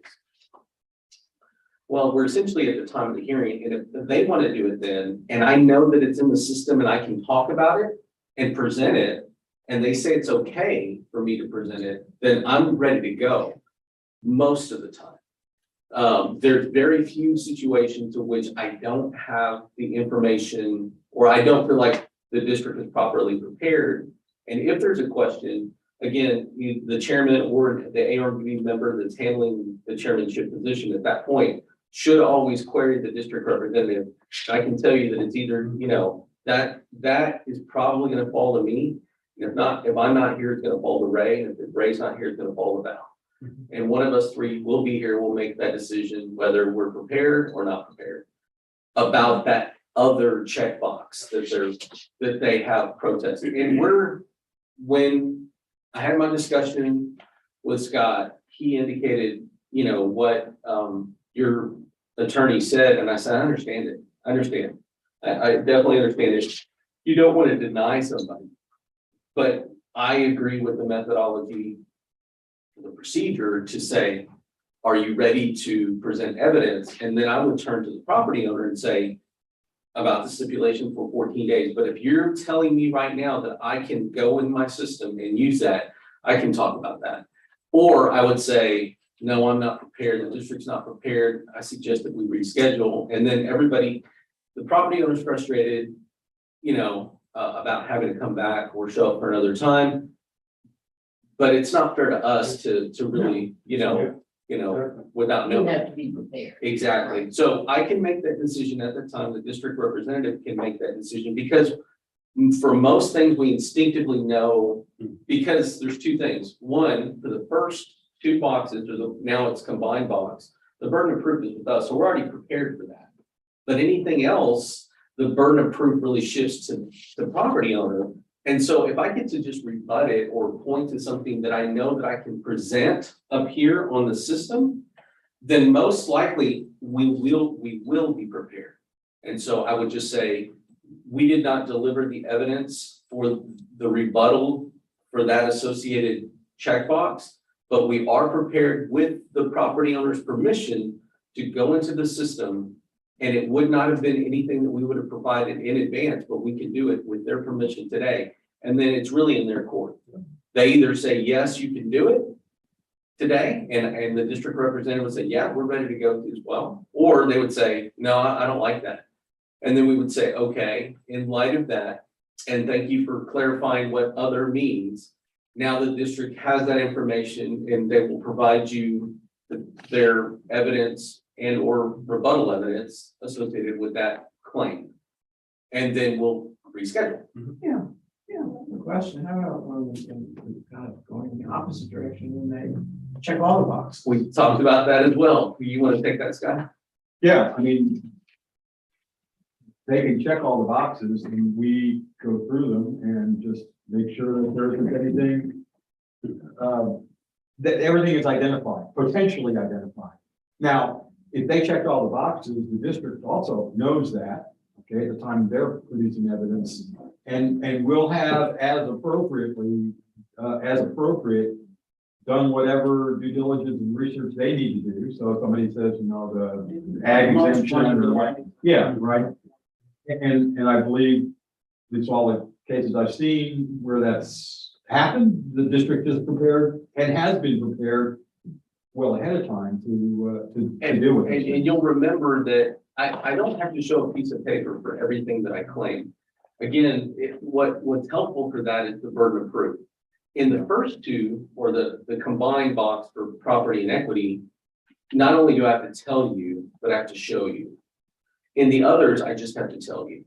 And what I mean by that is that I can actually ask the question, hey, can you go in the system and verify that there's not a ag exemption application on file? And the person would either say yes or no. And if they say yes, and I say, can we look at that? Great, we can look at that. Oh yeah, it was there and it was denied. Why was it denied? We can talk about those things. But again, they have to prove that I did something in error. It's a whole different scenario. I mean, it's a whole different, it's just a burden to bear, And it would be real, I'm sorry, go ahead. I was going to say, but shouldn't we also, when they have checked all these boxes, and we've done this in the beginnings, when you checked, ag, blah, blah, blah, blah, blah, did you really need to check those boxes? And Most of the clarify time. that? I mean, most of the time you ask that and they say, no, yeah. I didn't know what was checked. Clarify the case. And it's important, it probably should come from one of you, that should say, so we just want to affirm, because this board has to take an action on it. Are you withdrawing those other claims? And they're either going to say yes or no. And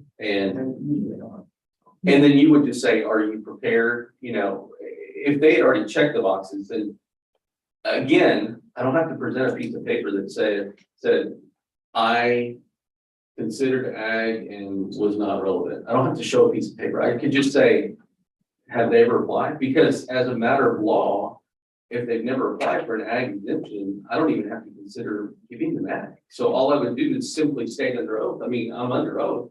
I would just simply say that there's no ag application on record. And that would be enough. That should be enough, you know, Now, in and that's just an example. along the lines of quote fairness, because you're aware of the deadlines and so on, okay? And the district has 15 days prior to hearing to do notice. They have 14 days to deliver evidence prior to the hearing, although the way procedurally it's done is notice and evidence is done together in 15 days. So, I mean, that's just a crank that's turned. It would be just delightful if some of the same types of deadlines might be applicable or applied to property owners or people that are protesting. And this is what I talked to Judy about today, because, and there isn't. I mean, the tax law is pretty darn specific in terms of not having any of those kinds of restrictions or requirements on the protester. It gets a little wonky when you talk about, gosh, for those other values, the burden of proof is on the protester, okay, for those things. And you would think for the district to adequately prepare, it would be great if the protester had some guidelines that, you know, X amount of days before the hearing, they have to deliver evidence so the district can prepare. Isn't that way? And you just do the best you can, right? Yeah, it'll never be that way. Right, And that's the reason that we have to, well, first, I mean, for the majority, you know, property owners are not professionals in the field. So we know, and I'm not being haughty or prideful, but my appraisers know what they're doing. And so they have a better scope and understanding of appraisal methodology, question to ask. It would be helpful if we knew some of those things in advance, but we just take it as it comes. You know, people say, hey, did you know about my bathrooms pouring out on the first? No, we didn't know that. That's good information. And then we get to do that whole discussion on the fly. It's just one of the things it'll probably never change. Right. So we've kind of gone through all this stuff around protest values and when they can get checked or not checked and how we can deal with them. And the only thing, I asked her too about updating our procedures in any way, and I don't think that she didn't think it was necessary for us to do that. And I said I would communicate with the secretary about being very proactive and specific about questioning the property owner on when these other values were checked to make sure what they meant, effectively withdrawing those values if they're not going to be presenting anything. With respect to this particular letter,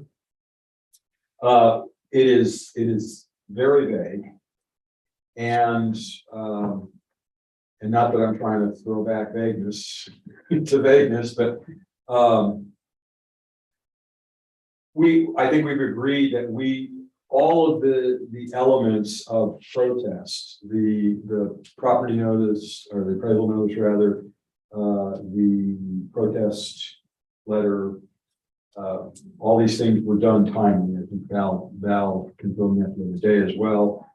And the only real question potentially, and we're surmising this, is whether the unchecked exemption denied value would be considered or as a late protest. And based on our handling of these things now, the answer is probably no, but it would be addressed at the hearing.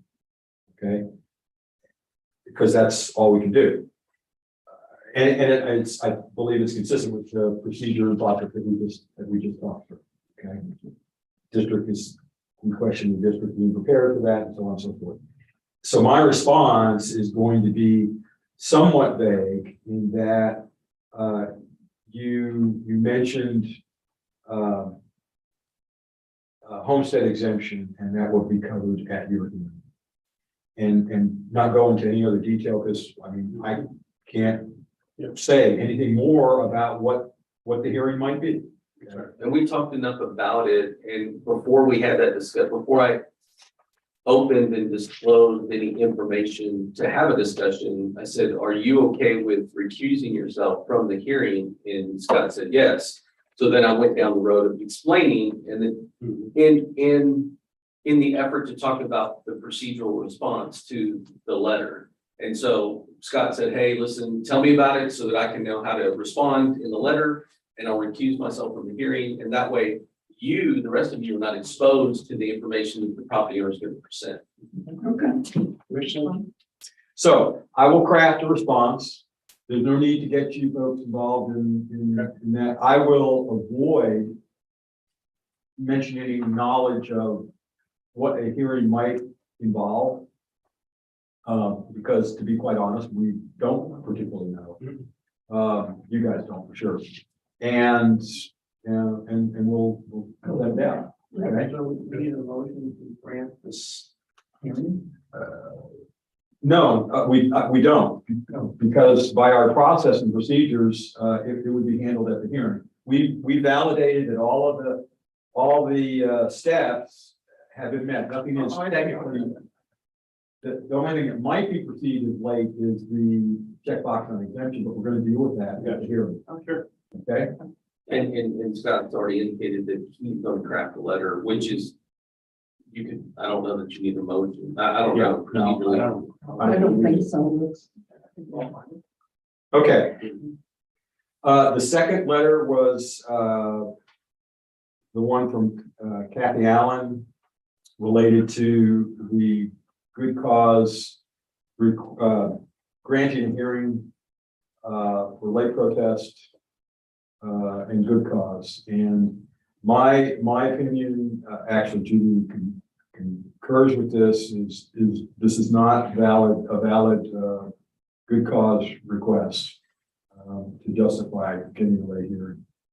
And the kind of thing that we really want to avoid is, you know, we're kind of speculating in some respects, but it's not really appropriate for somebody to wait for the results of a hearing to decide whether or not they're going to protest. I mean, they have every opportunity to protest, and you know, I think every time we talk to people about this in hearings, we've always told people, always protest. Okay, there's nothing wrong with protest,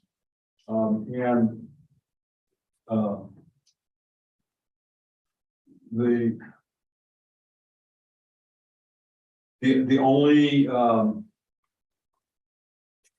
forget when I would try and work this in, but we have had cases where people waited to file their protests because they were trying to get their information together and needed to clarify or make, not necessarily for that particular hearing, but in the future, to say, look, you know, when you file your protest, you do not have to have all your information together. It has to be there before the hearing, Right. but don't use that as a criteria for whether or not to protest. So on this one, I would make the motion on this one that we not grant a late hearing. Because it doesn't represent good cause. Again, Val, you have kind of, I won't say boilerplate, but many examples of not showing good cause. I can go ahead and craft a response here as well, or if you want to send me one, Sure. Either way. Okay, Assuming that's Yes, it's fine with me. deciding motion. Yeah, and not that it matters, it's your decision, but the district agrees with that sentiment that it doesn't fall into the general laws of what I historically deem a good cause. And again, if that if you went down that road, it would be. It would be disastrous. It would be, yeah, because remember that one hearing on such and such where you rounded to the nearest $1,000 down? I want that too. Every case that we hear. Yeah. Could be, you know, oh, well, You could generate. Sure. Yeah. I'll make the motion for radio. Sure.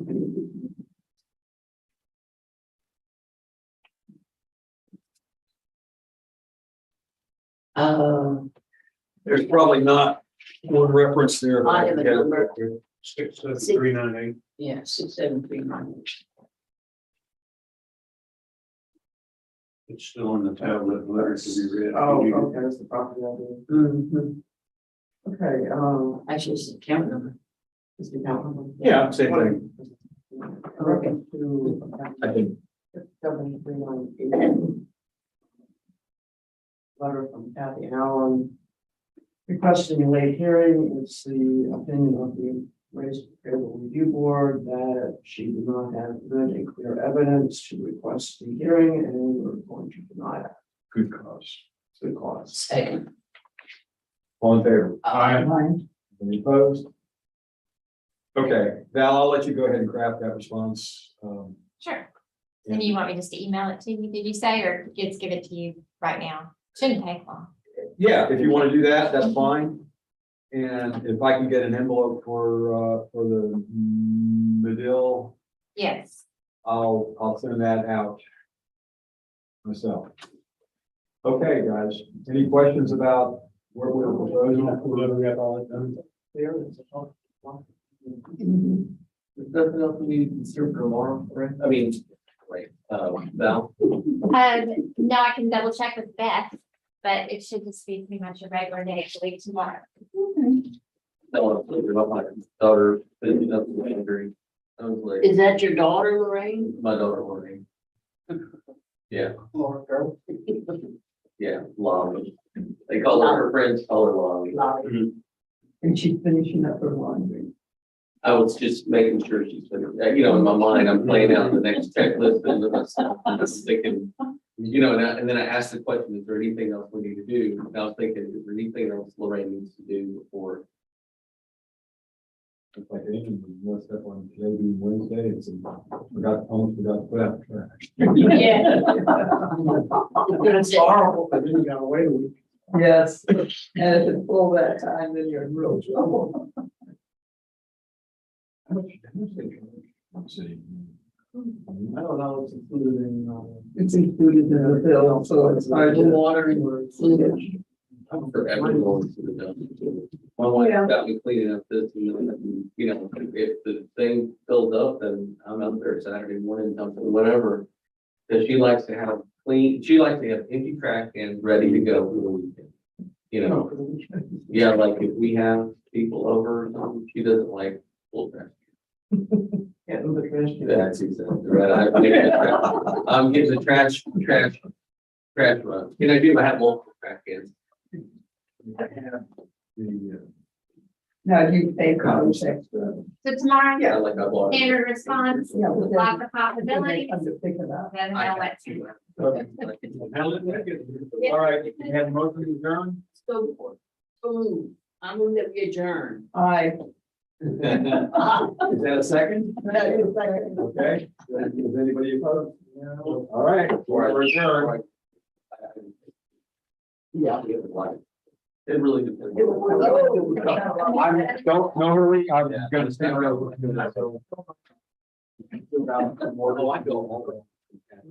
It seems like, you know, Lorraine has one of the, she has her girlfriends over and they come over for a couple of days. You on the morning? All right. So, and then he has to sleep over or something, you know, he has his friends over, yeah.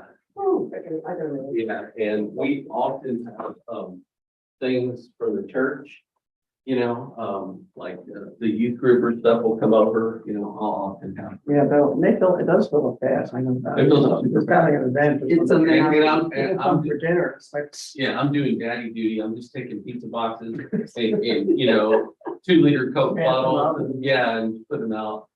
But it's good, I enjoy having people over like that. Yeah, I'm sure it is. what kids are all about. That's exactly right. Enjoying them, enjoying their time. You know, All right, we'll see you take tomorrow. care. All right, see you tomorrow.